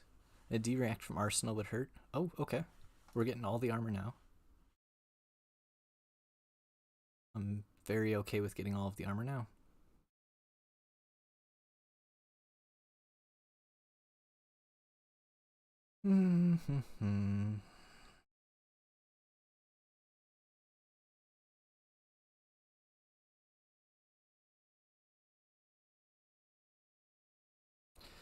That's so annoying because like I actually have to kill it.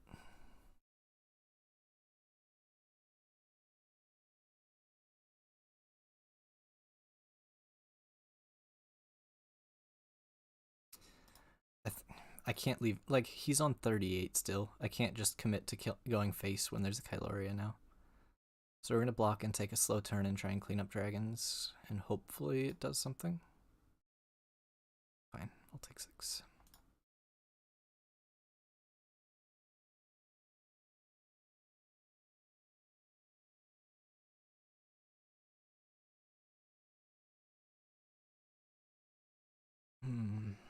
So I'm already falling a bit behind, but we've cleaned up the first dragon.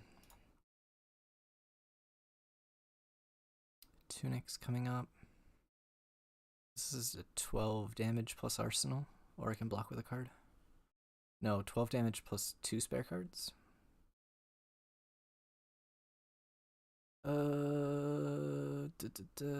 mean, I can kill both of them. I'm not happy about it, but I can kill both of them. And this is going to be a spare card.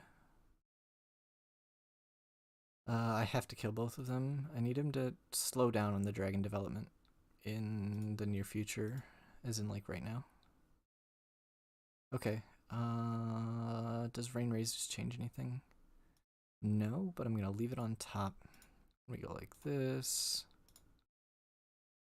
Kill the first dragon. And then I'll get to end on a Rain Razors and Arsenal.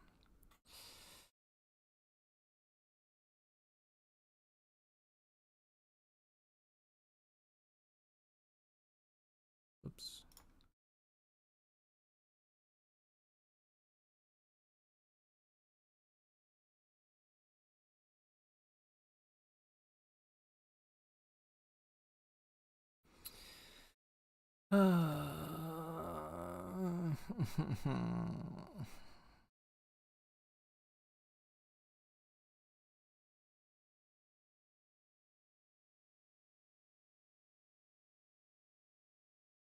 Could I draw a rabble or something, please? Or opt into a rabble, maybe?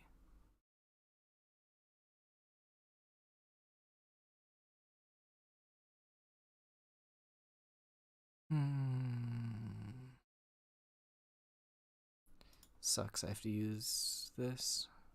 So I could have just Azalea'd and then fired and ended with the fatigue shot in Arsenal and kept the Rain Razors in deck. But I like this a little bit better. Having the Bolton shot in Arsenal. Yep, no poppers in the list. Fire fatigue shot for 7 into a Vincerikai.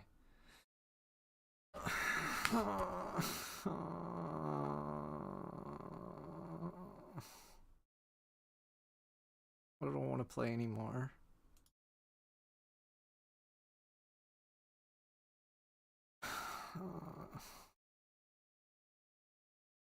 hate everything.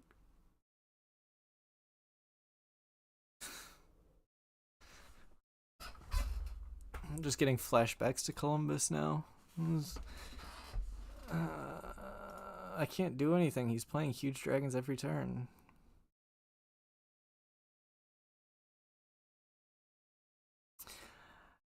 So, technically, I don't know, like the gloves they're a non-zero benefit.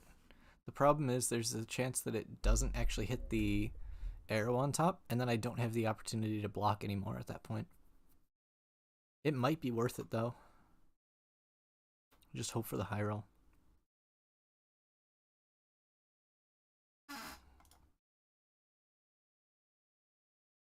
I don't know, I've done 2 damage. I don't know. What am I supposed to do?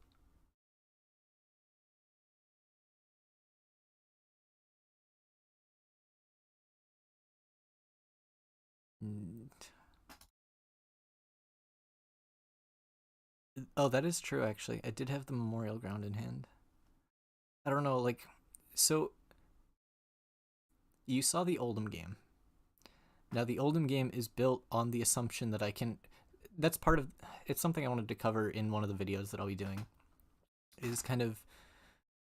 Deck building for Azalea is a little more strange because. Or compared to a lot of other decks. Because a lot of other decks, you just pick your best 60 in every matchup. So you can put cards that are only good in certain matchups into your list. Whereas in this deck, I don't feel like I have that luxury. Because into stuff like Oldhim, I need to be able to run almost the entire stack. So by going, hey, I'm going to put in some poppers. Yeah, you could go put in some poppers into your list. I want to cross route. So yeah, you put like poppers in your list, you put Hornet's Sting in your list. All of a sudden you've got cards that aren't as efficient into Oldhim. And so by helping my Dromai matchup, I'm worsening my Oldhim matchup. Which becomes a problem. So I don't know what a great way of fixing that is. Of course, no buff. And yeah, it's just kind of that. Yeah, I don't know. There's definitely an opportunity cost to playing those cards because it will hurt my Oldhim matchup. And that's where it's like, do I want to make my Dromai matchup go from a 10% to a 20% at the risk of losing percentages into Oldhim and into other stuff? Or maybe I just say, screw the Dromai matchup, guess I'll die, which is where I'm at right now.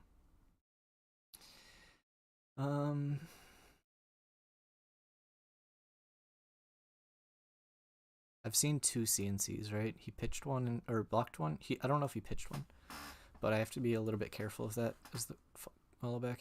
Oh. Miss, maybe? Miss? Nope. Not miss. He'll take the glide path, I assume.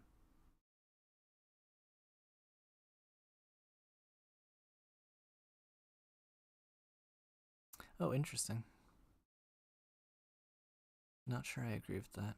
I guess he doesn't know my arsenal, so that plays into it. I don't need this card. I can use my Tunic resource instead. Oh, actually... Yeah, no, this is fine.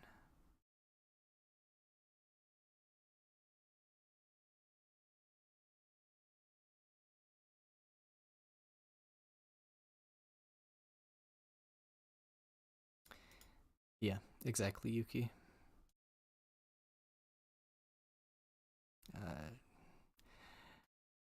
We need like a ricochet arrow that bounces damage from dragon to dragon or something. Yeah. Yeah, we've discussed that earlier or previously, Alec. I don't think that I think if you present a slim 60 into Oldhim, you just get fatigued every time if they know to fatigue you. Whereas you actually have a chance of killing the fatigue plan if you present almost full stack. As opposed to if they want to play aggro, I think your full stack does fine into aggro, Oldhim, while still being the best option into those that try and fatigue you. And I don't know what I do here. Actually, no, I do know what I do here. Hope he doesn't have Command and Conquer. Yenderai is annoying, but manageable.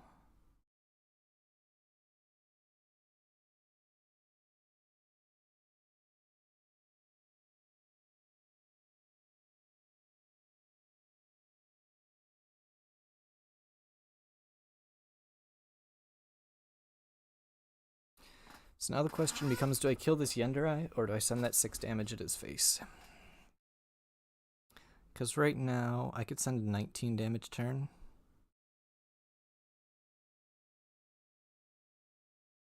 Or it could just be 13 at his face and kill the dragon. I think I need to kill the dragon and 13 at the face. Actually, I'll probably just make it 11 and take the arsenal.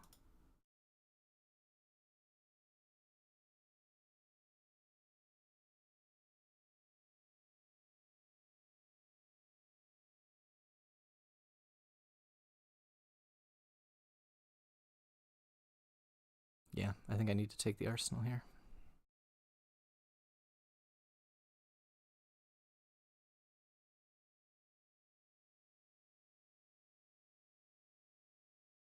Oh, interesting. He's letting the Seek and Destroy connect. Unless he quells. I think he gets punished if he quells. Oh.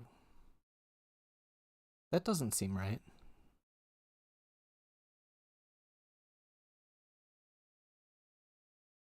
Why did he block that way?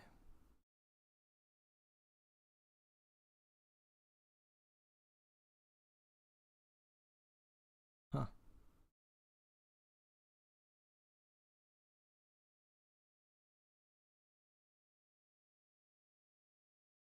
Red in the ledger on top, please.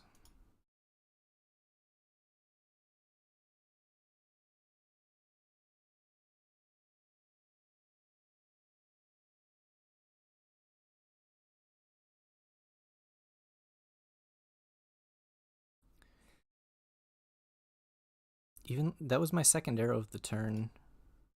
I mean, I guess he was playing around the Rain Razors, but then I would have to have a 0-cost arrow in my hand. I don't know. I guess that is a small edge that you have playing Azalea, is oftentimes people are unsure when and where they're supposed to be playing around stuff. Just because they aren't familiar with the play patterns.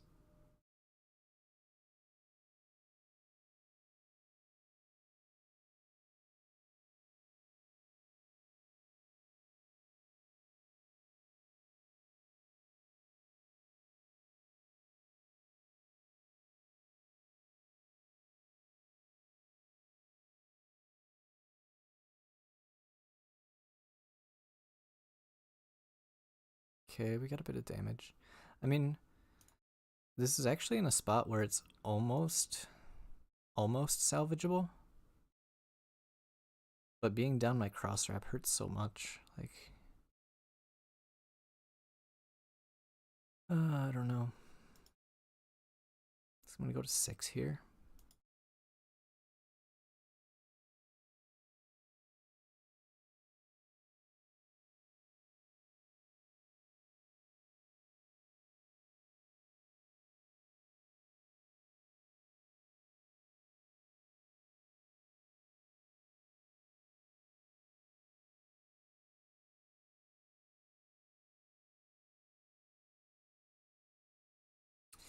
I mean, reveal the blue and scoop. I think that's the play here. Okay. Okay, that's actually pretty decent. The question is, am I killing this mirror guy? And I don't think I am. Because it's less likely to, or I'm not guaranteed to hit a red here. On the other, it was a red or a yellow, and this is blind again. And if I hit a yellow, it doesn't do anything. Okay. Alright, well, this is an interesting turn.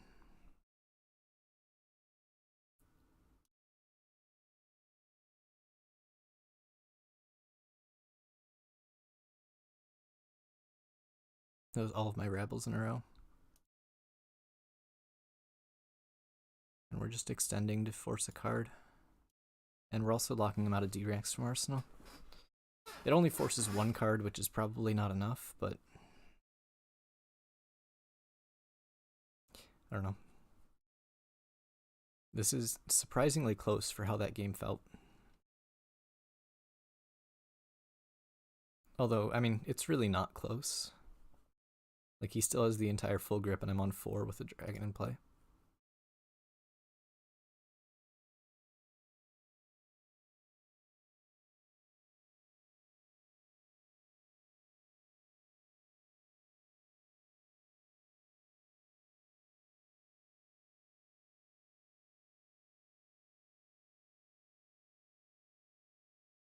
Okay, playing Respite. He used 2 cards to block 4 with that.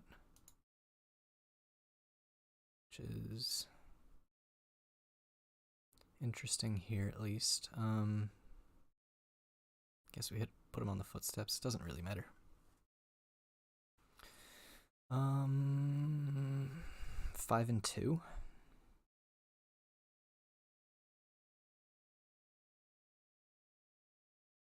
At least. Means I need to block 4. Also known as more than I can really afford to block.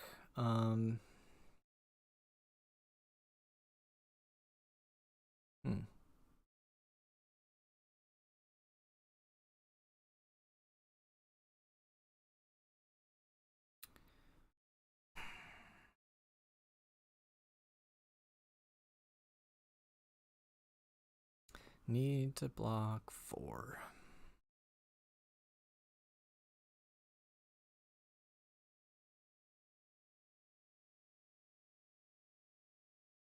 Block with these, go to 1.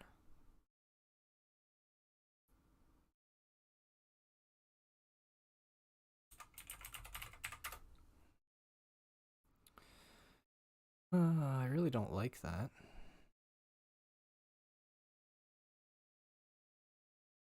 Or I could throw the Tunic, but then my breakpoints get really awkward.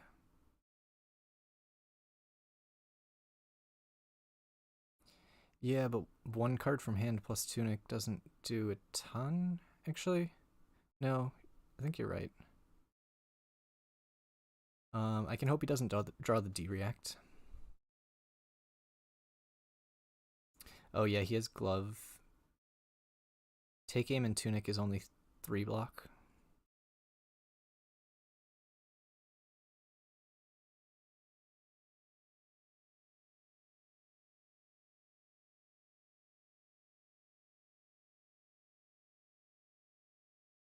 Yeah, he's gonna use the gloves if I don't block there.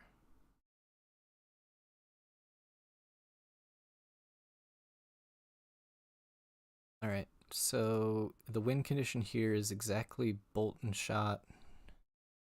Or I need to exactly hit a 0-cost arrow on top. No. See, if I realized this faster, I wouldn't have blocked with my Tunic, and then I would have been able to pay for a 1-cost arrow here. Oh, wait. Wait, pause champ. Pause champ? No D-React in Arsenal, please?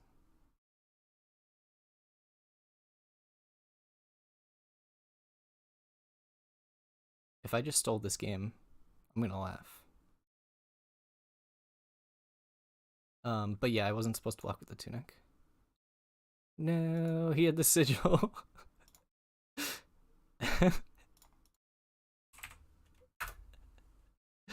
Oh, it's so close. Yeah. I'm just gonna let him hit me.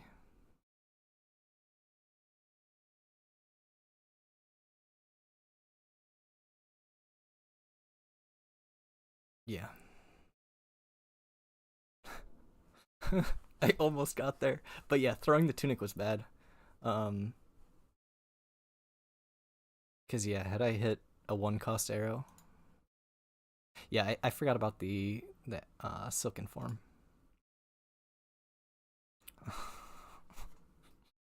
No. I don't. Alright. we go again.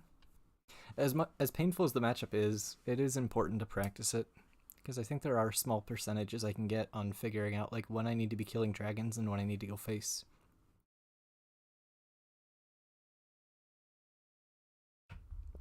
But searching for those small percentages feels real bad.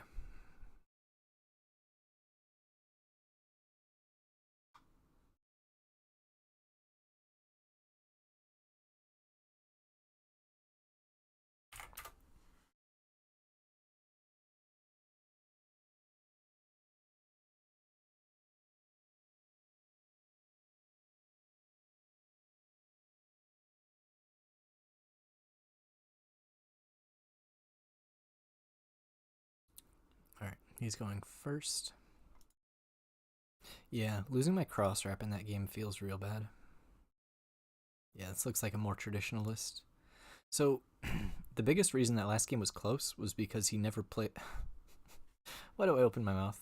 I was gonna say because he never played a Rake the Embers. Yeah, a turn 1 Rake the Embers kind of just wins the game.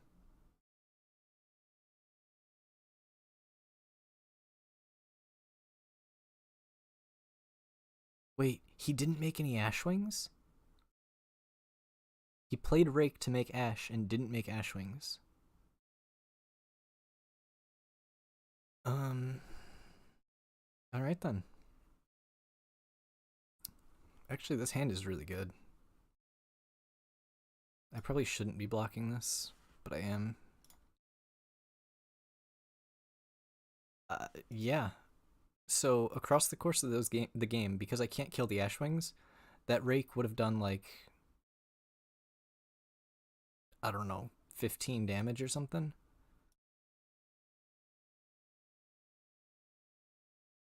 Oh, come on, please.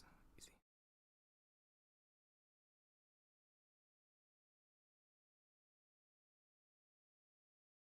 Yeah, that choosing to keep the Ash was just not the play.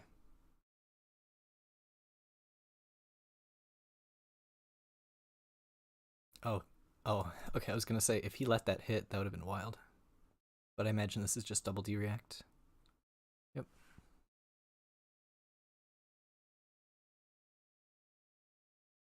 Annoying, but fine. Getting to start my next turn with a Bolt and Shot in Arsenal is very good.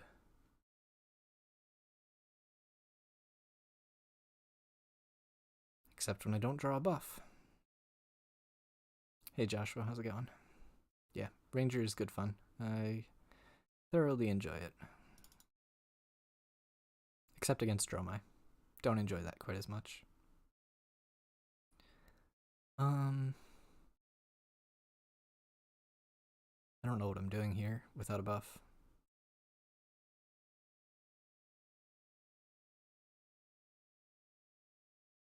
I don't know that that play was based around the gloves. Seek and Destroy on a Sleep Dart is really rough for Dromai. So, obviously I didn't see a good card on top to opt. In this matchup, I only have... I think I'm playing one Sink Below, which of course now that I said it, I'm going to hit it, but this is a matchup where you can kind of get away with Blind Azalea because you don't have that many misses. Now, this is an interesting decision point. I could Snapdragons here to get an extra 5 damage and get a different arsenal.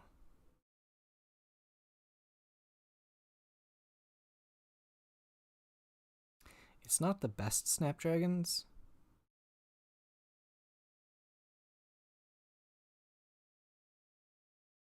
Oh, I'd much rather be playing Icelander into Dromai.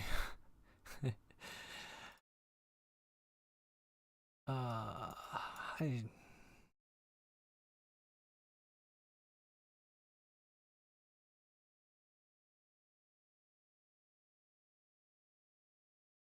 I think I need to get more damage out of my Snapdragons.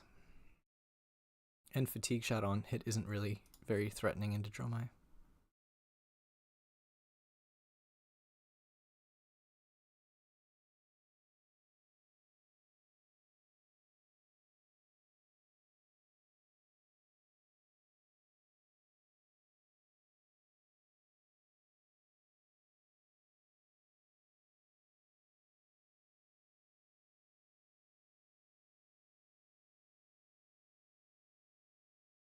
There's the Rain Razors I was looking for. But I don't have the tools to go wide because I drew all my buffs after my Bolt and Shot's gone.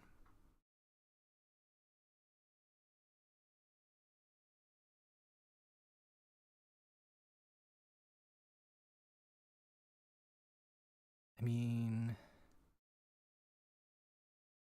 I guess I'm just taking this.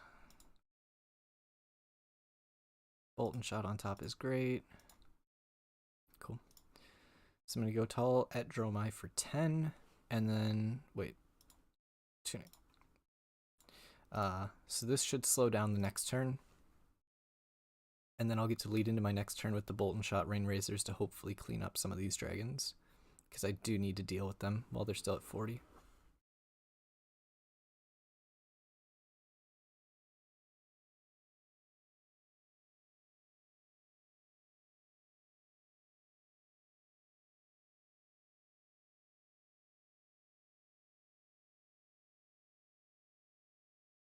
Yeah, Wave of Reality is kind of bugged on how its layer is going on the stack. Like, I've already drawn before it actually resolved. It's very strange. Big Blow. Don't have a great use for some of this.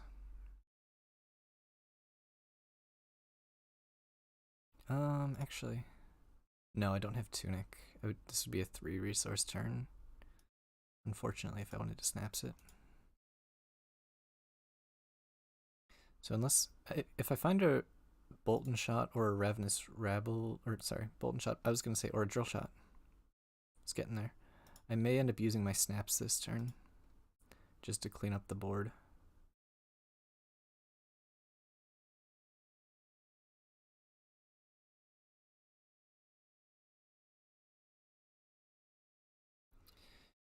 I do need to deal with all of them. So there is a I could leave up Mirror Guy.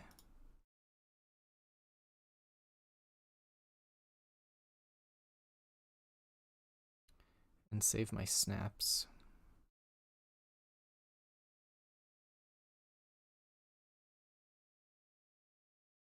Yeah, I think that's what I'm going to do here.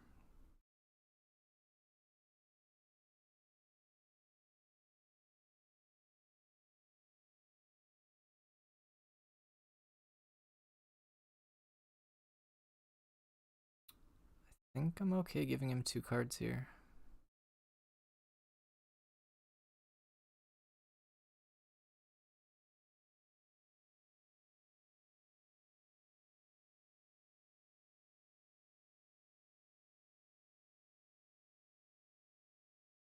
Do have the red on top.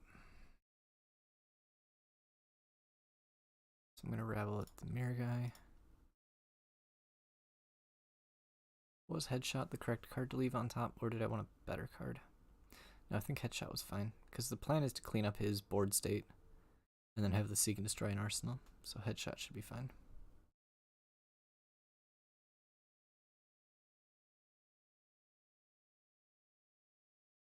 So I've spent so many cards blocking and cleaning up dragons that I'm actually in a weird spot where I could be threatened with fatigue in this game, which is not great. Oh man. But the overall board state is not that bad. Okay, that's annoying. Question is, can I afford to kill this? I don't think so. Or block this. And I don't think I can. I think I have to let him draw. And then I'll E-strike it, go again next turn. And then Headshot for 9 at face. So I'm going to take a little bit of a beating here.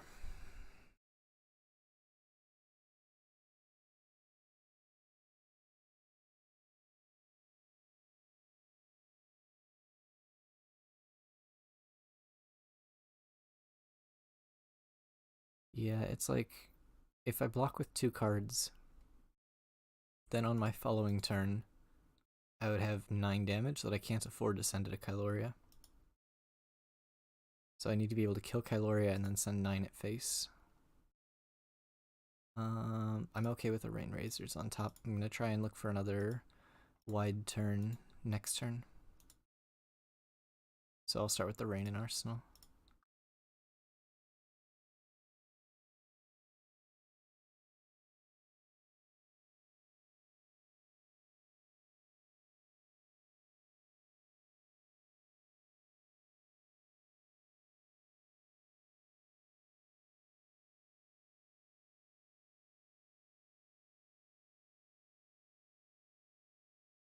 Okay, that's the 4th D-React.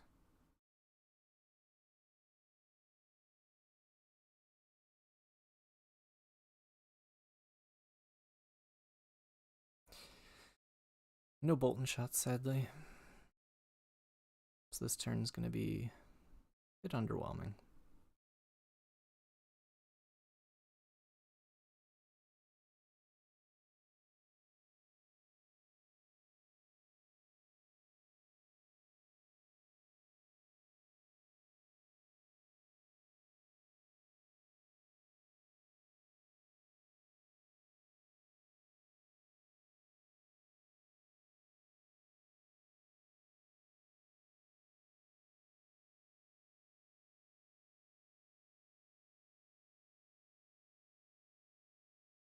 I think I do need to use my snaps here, unfortunately.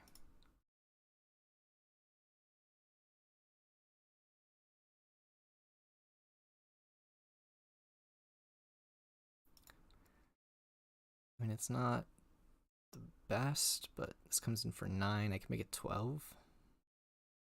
No, I think I want to save the Arsenal. It's weird though, because like if I hold back like buffs and then they play a dragon that I need to kill, those buffs aren't actually as useful as they could be. Okay, he took 9.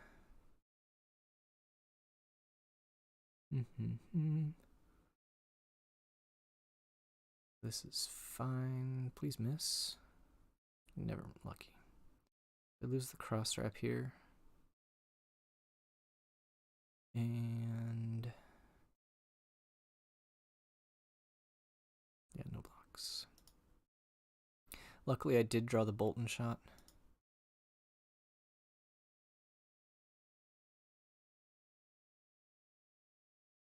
We can go here.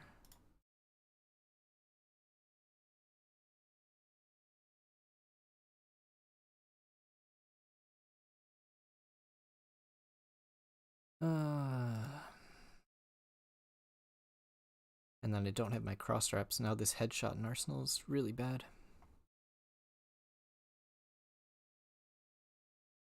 Need to find a glide path or something, or a rabble.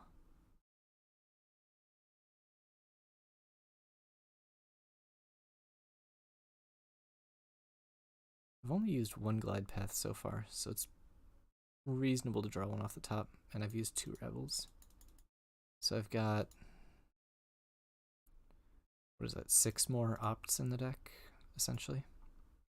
Okay, we did find one. Break's kind of late. I'm never going to deal with those. But like he's starting to get into the health total where I might be able to pressure him.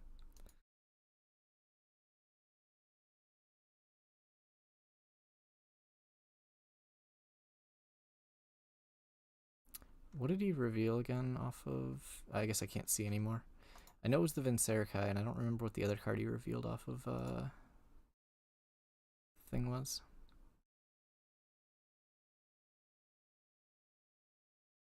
It's not what I want on top.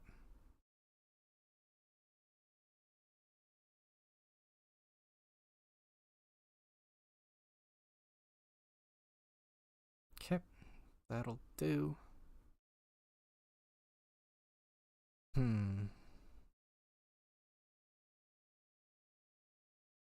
So this was like the singular quote unquote punish for that line. Now the question is, because I don't have cross wrap, I think I actually want to put the Bolton shot in Arsenal. We're gonna go 5 and 8. Like, it doesn't feel great, especially since I only have one Rain Razors remaining in deck. But the Remorseless is likely to deny my ability to to be able to Death Dealer, whereas Bolt and Shot will be easier to clear out. It's definitely debatable though. I'm not 100% sure which I prefer. I also Bolt and Shot and Arsenal helps me clean up a dragon if I need to. This red in the ledger is pretty big unless he's got a D-React in Arsenal though. But I assume he does, or has a way of stopping the red in the ledger, strictly because we saw no blocks on the E-Strike. Oh, okay. Boo, CNC boo. Am I just taking this?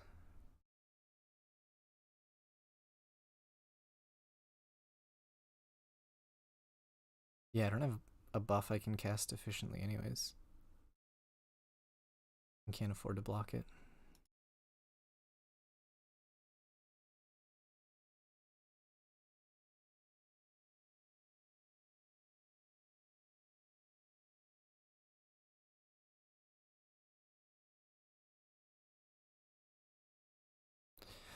Oh, that's interesting. I could Bolton Razors Bolton, assuming that the Bolton Rain Razors hits.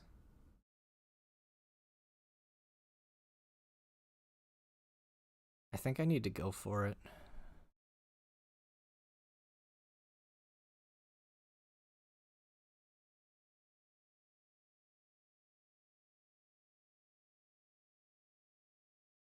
Yeah.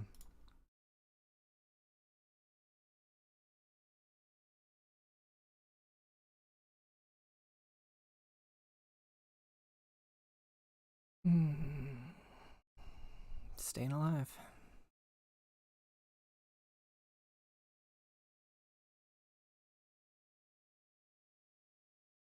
Yep, we got the last of his armor.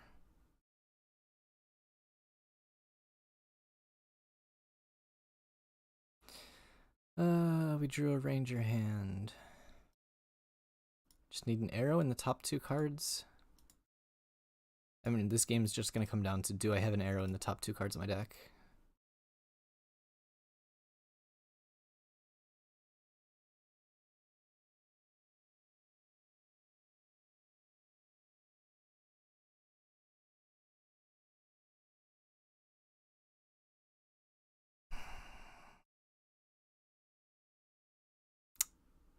Nope, not looking good.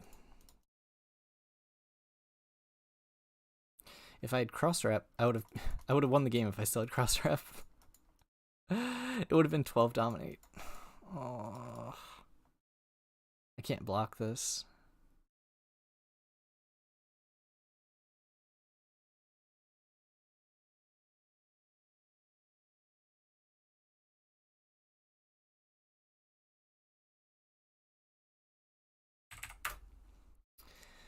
Oh, so close.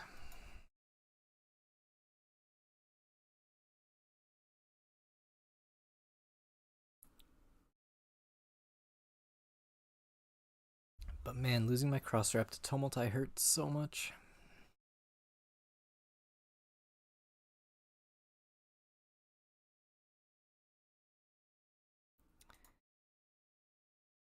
I keep getting all these weird matchups. Or, no, this one's a little more weird. But like, the Dromai and Oldhim are bad matchups. And then Kano is not a great matchup. Hmm.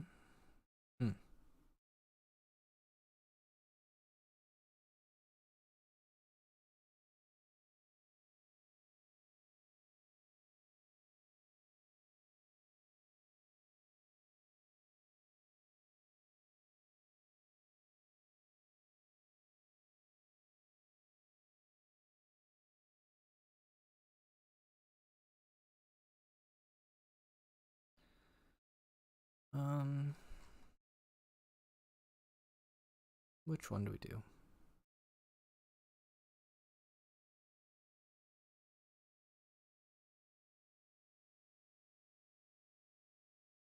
I doubt it'll do much, but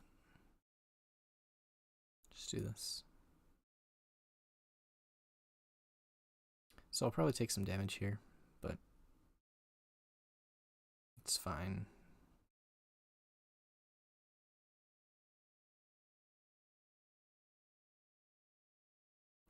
Ouch, that snapback's gonna hurt.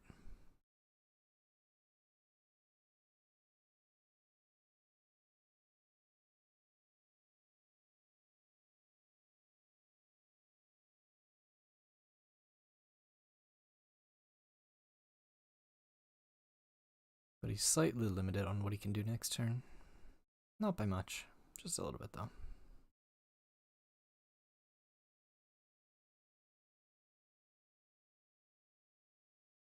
Yeah, there was a debate between headshot and what's it called? Yeah.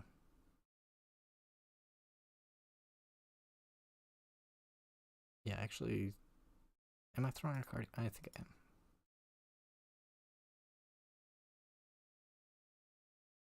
Yeah, there was a debate between like remorseless headshot and red in the ledger. Just coming for 8. We want to represent the remaining card in hand. He doesn't have any E-pots though. It's very unlikely he goes to kill me.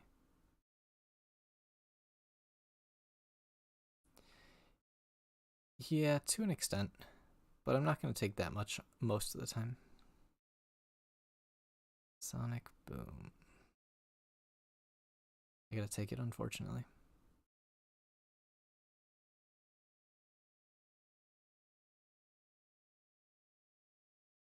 That too.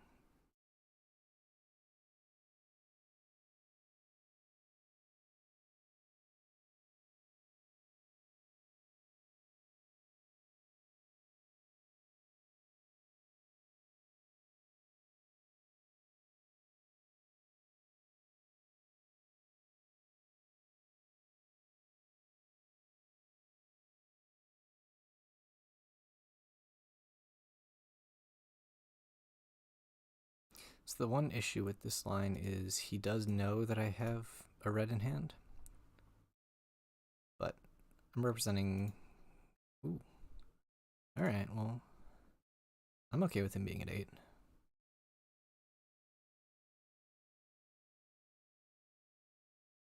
Put both to the bottom.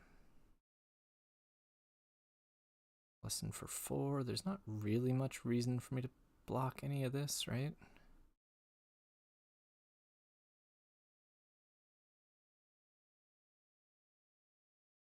Because he's just going to draw it. Yeah. Because he can't Kano. Because he got hit by Sleep Dart.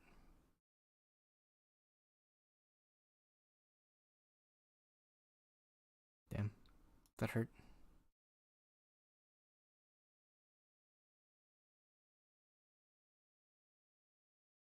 Nine, 11? I can only do 11 here. I think I'm just going for this.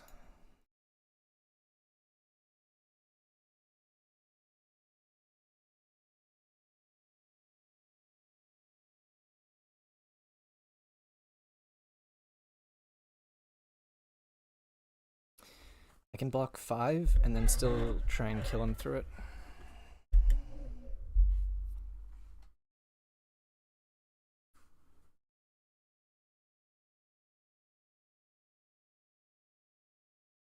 This is a weird situation where, like, if he blocks with one card and I Razor, I don't think he can kill me, but I'm also getting rid of using my Razors. Huh.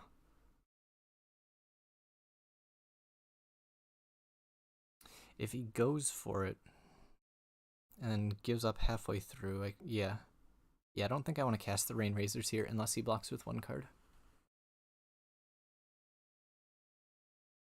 But I guess we'll see what he does here.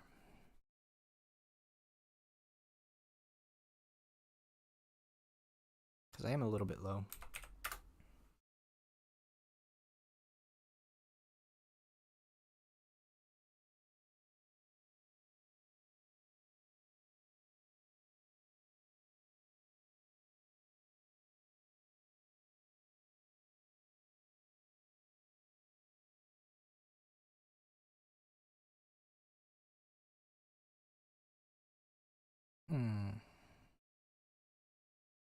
If I snaps bracers, I think I'm even more susceptible to dying. So I think I do actually just have to rain razors.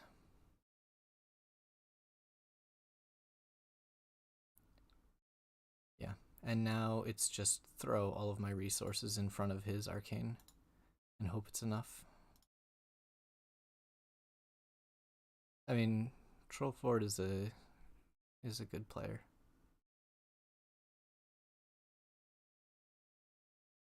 I'm just gonna grab my tunic resource. I think doing it in response to the Crucible is safe. Yeah, he is a good player, so I wouldn't put it past him. But the thing was, he didn't have any energy potions, and he had also blocked with a card from hand. So he has to kill me through 4 resources and being down a card, which I think is a tall task.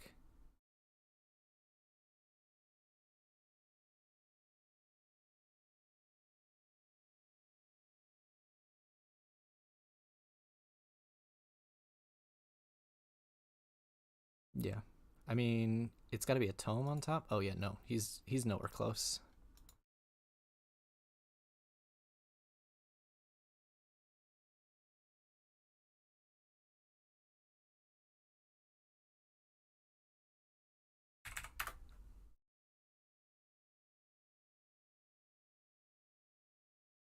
A 4-turn game.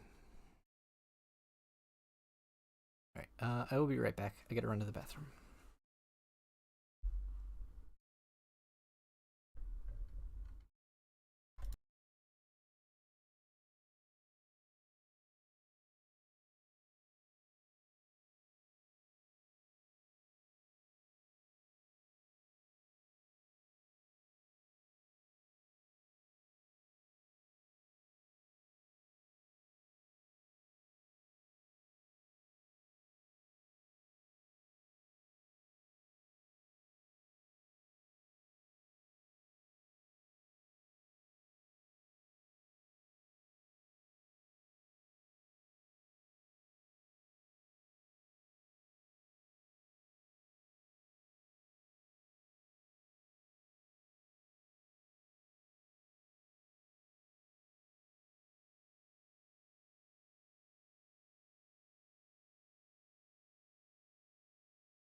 All right, I'm back. The record is, I think, I beat a Bravo, and then I beat a Kano, and then I beat an Oldhim, then I lost to 2 Dromais, and then I beat another Kano. I think that's it. No, there was a dash in there as well that I won. So I guess that would be 5-2. But I played 3 very bad matchups. So I'm reasonably content with the record. Like, I don't know, I feel like I have a at least even if not favored matchup into pretty much everything except for actually Bravo's rough. Bravo's probably not favored. Bravo, Oldhim, Dromai. Like, oh, and Lexi. Lexi's bad. But it's like, it's on its own tier. You've got Oldhim and Dromai are on their own tier of bad. And then the next tier up would be Bravo and Lexi. And then everything else feels at least close to even, if not good. So I've been hitting most of my rough matchups, which is fine, because those are the matchups I feel like I need a lot of practice in. So I can make sure I can find the percentage points where they, I don't know how to phrase that. So I can find percentage points. We'll just go with that.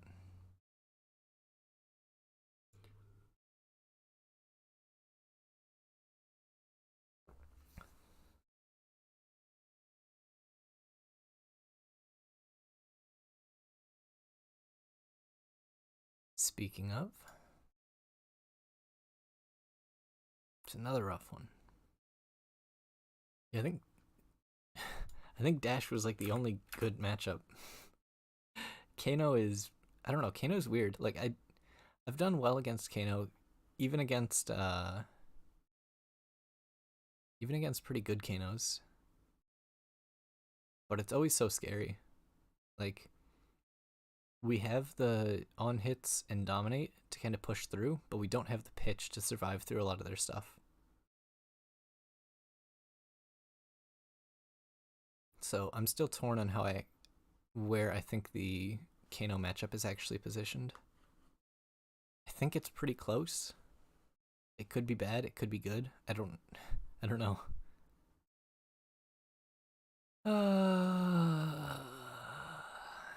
So it begins.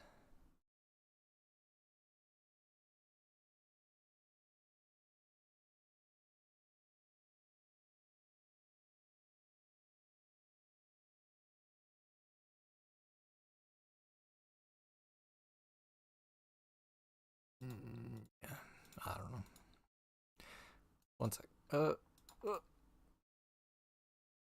Whatever. I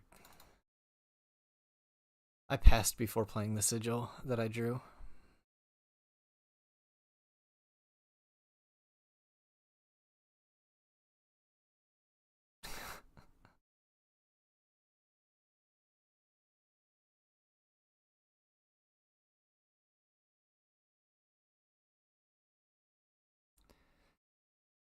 Now he's gonna have the Terra Sunder. Oh, yeah, he's gonna have the Terra Sunder here.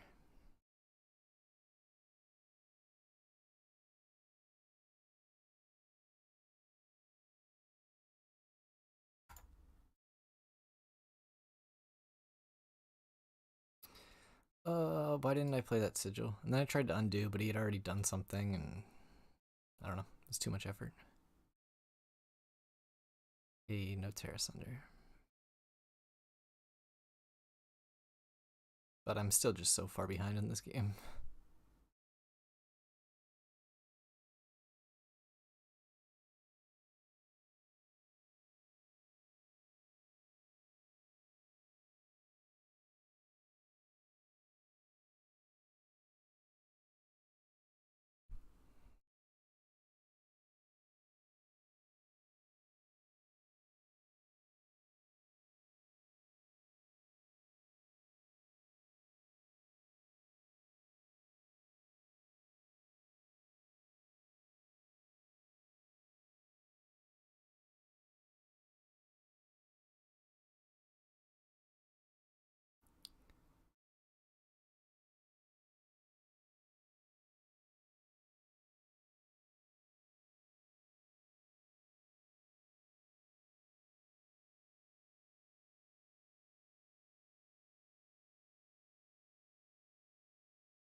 What do you mean I have a built-in excuse?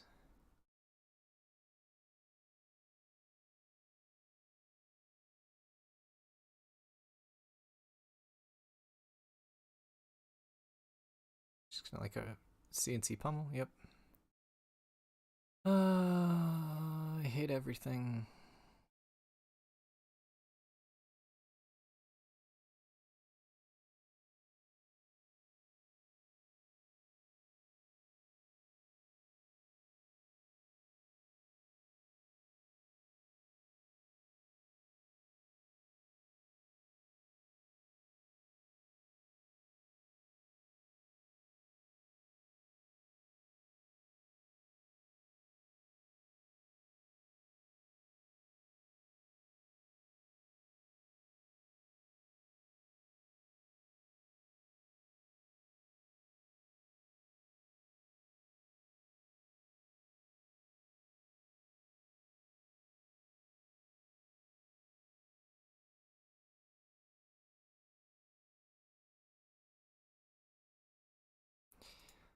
I think I just have to give this to him, unfortunately. Don't think there's anything better I could draw off that. But like I'm already down my tunic.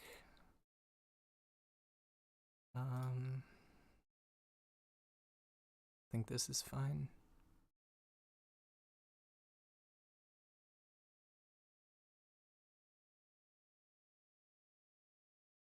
That block with Iron Rot boots was never correct. Okay, I'm down my tunic, but this game is somehow back to basically even.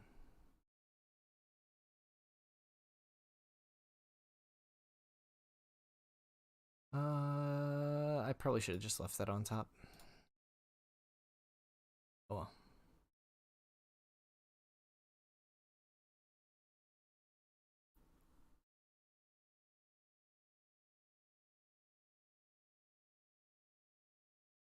Yeah, because I could have dominated like a fatigue shot there with the memorial.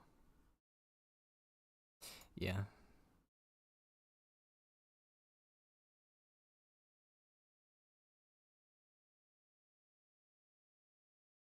He's just gonna hammer for 6 here, I think. Oh, CNC. That's a lot more annoying than hammer for 6. Yep, dominated fatigue shot could have been nice. At least I got 1 damage off of the remorseless.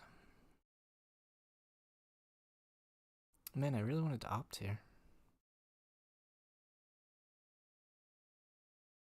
I can't block this. I'm not giving up my cross wrap yet.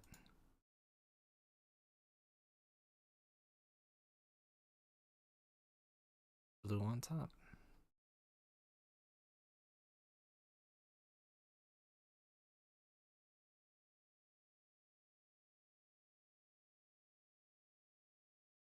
No, I think I played this game sloppy. That first sigil was just, I don't know, I tilted myself on that first sigil.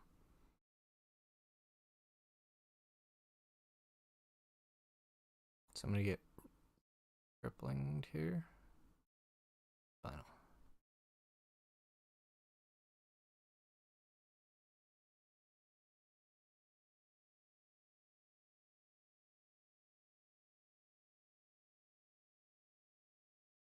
I think I need 3 blocks. I don't know. Just dead here, unfortunately.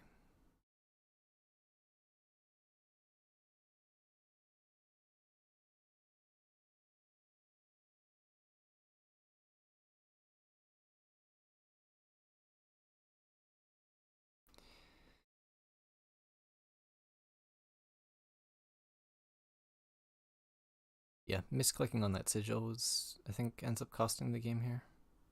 I mean, he could just have more than that here, but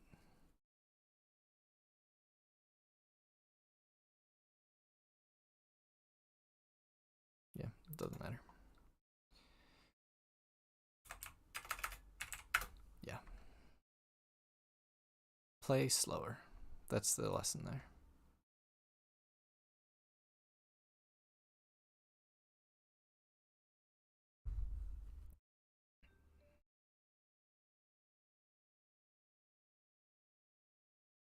Same guy, I assume. Yeah.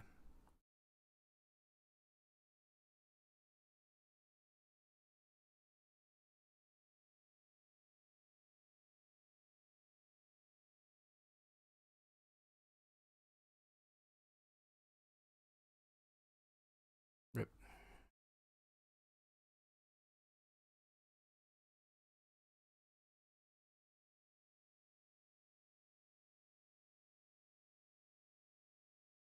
Is this me? Yeah, it's me.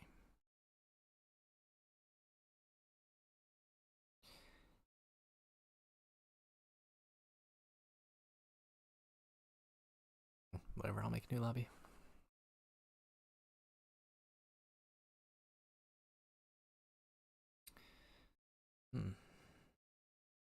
Yeah, I think that game was winnable if I threw that sigil.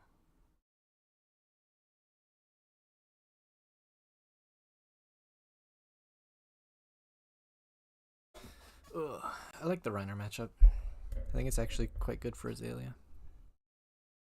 Obviously, there's always that percentage of the time where they have some nasty blood rushes and just run you over, and your disruption doesn't line up with blood rushes.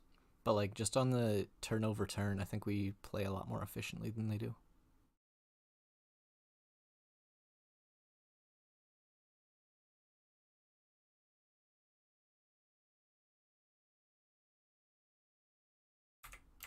Oh, I've played this guy a handful of times.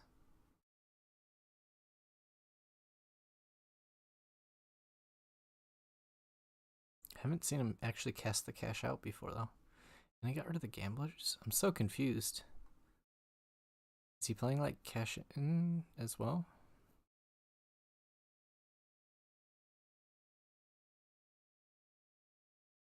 This is weird because like I don't want to throw my 3 block in front. I could throw 2 buffs in front. I could throw 1 buff in front. I think I like throwing 1 buff in front. Because like the card I draw to replace it is weird. And actually, that's fine. I played the glide path first there because I wanted to make sure that I drew something playable off the top.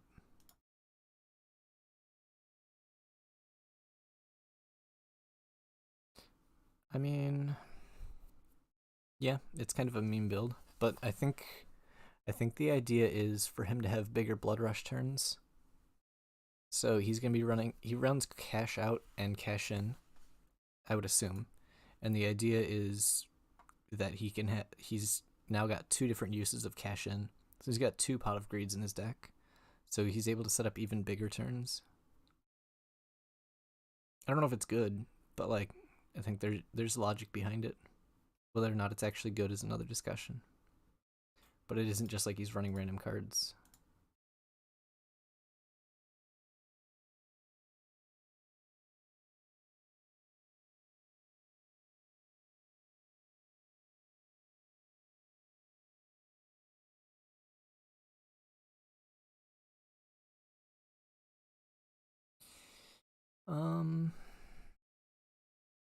Do I want to rabble here? I think so. It was a weird, like I could have played the Sigil and Arsenal the Rabble, but I get punished by a CNC pretty hard if I Arsenal the Rabble. Yeah, it looks like he's trying to set up just massive turn, or 1 massive turn. This could be it.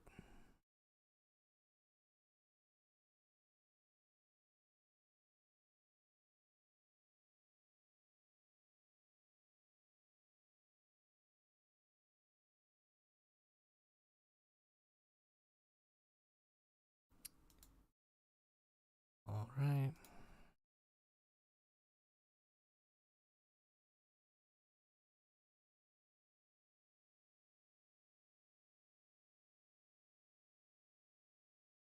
It was probably unfortunate he drew 2 of his blue just intimidate cards. I don't actually want to block with this because I need to play it next turn. So I'm just gonna have him send me the bill for this turn.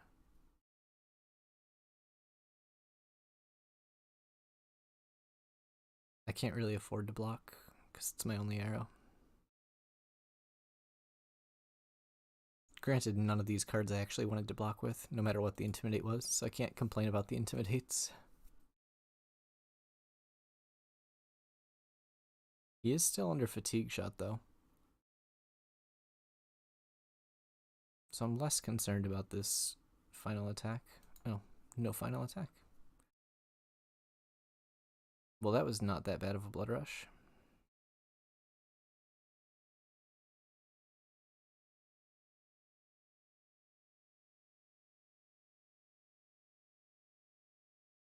I'm just going to take the Sigil. He's down 1 Blood Rush, down 1 Pot of Greed. No gloves. No helm. Like, I'm not that afraid.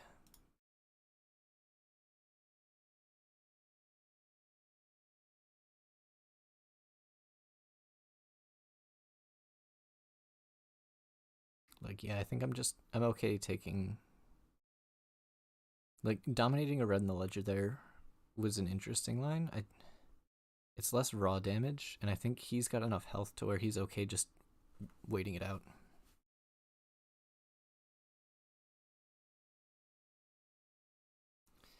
This is another big benefit of Sigil of Solace that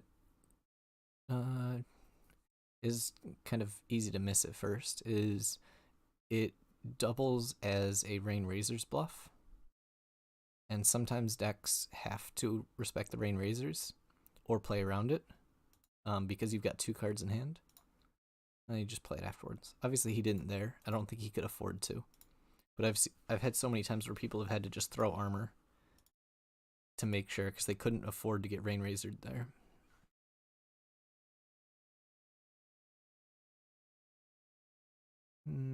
This is a good Rain Razors. Or a good Bolton shot.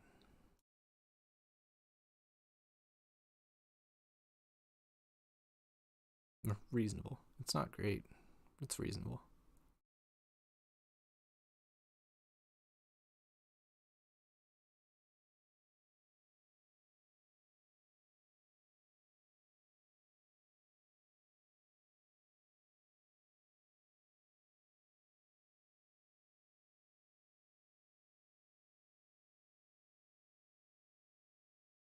Yeah. And even just having it in the arsenal, I was trying to figure out exactly what the numbers are on the value of a blind card in your arsenal. And I think the value of the opt is non-zero. It's probably about like half a card on average, but you end up getting extra value out of the Sigil and Arsenal while also being a way of playing around CNC. Like having your opponent take extra damage to be able to CNC you because they know it hurts Azalea really, it hurts her a lot, and then you play a Sigil out of Arsenal just feels really good. Sure, this is gonna hurt. What's this? 17? 15? 15.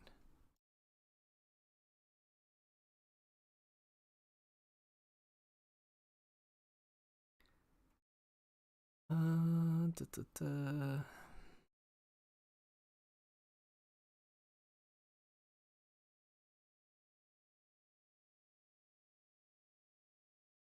want to see what I'm going to draw to decide if I want to use my Tunic resource here. I don't want to draw that.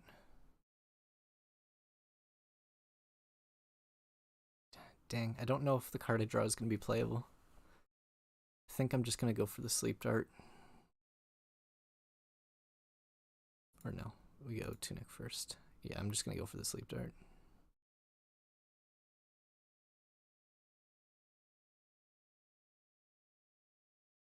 Okay. Yeah, it wasn't playable, so I got rewarded for this line.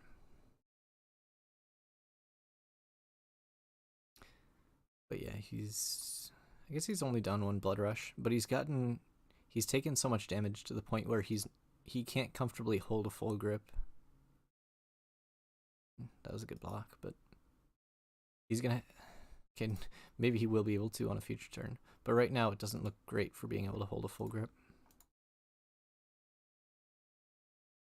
Headshot.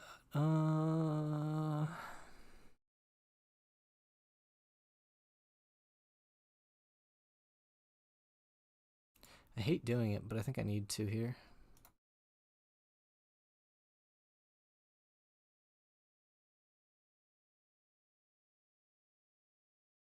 So we're going for a Perch Grappler's line. Or wait. Did I screw that up? Yes, I screwed that up. I was not supposed to Azalea.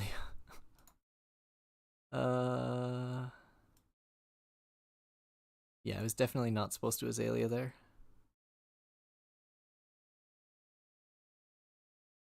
There's supposed to be Perch Grapplers into fire the drill shot. Yeah, that was real bad.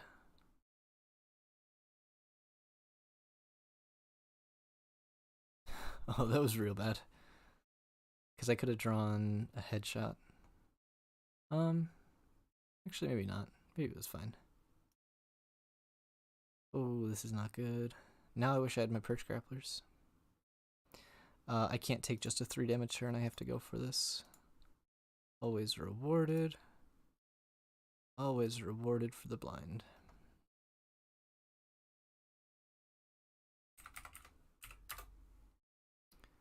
But like I couldn't take a 3 damage turn off of a 5-card hand.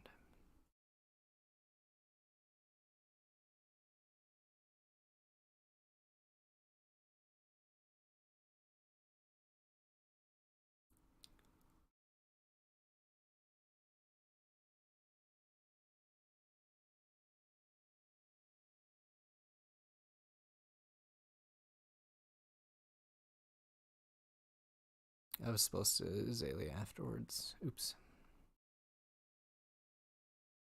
I mean, he's still just dead. But it is what it is. Yeah, he was trying to set up a big turn, and unfortunately never got the opportunity to do so. Or his one big turn was clogged with blue Intimidate cards.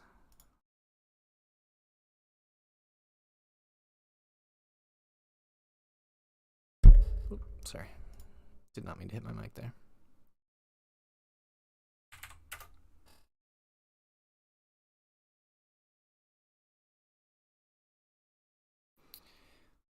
Alright, I think I'm actually going to call it there for the stream. I've got some playtesting to do, which I'll be doing off stream. So, yeah, I'm going to try and do these videos more often. I'm planning on making some these streams. I'm planning on making some videos on different matchups, so having these VODs is helpful. Like, I'll definitely be using that Oldhim game to cover a lot of talking points for the Oldhim matchup.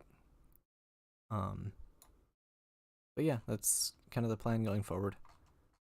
So yeah, thanks everyone who stopped by to watch, and yeah, I don't have a great scheduling, but I'll stream again hopefully soon.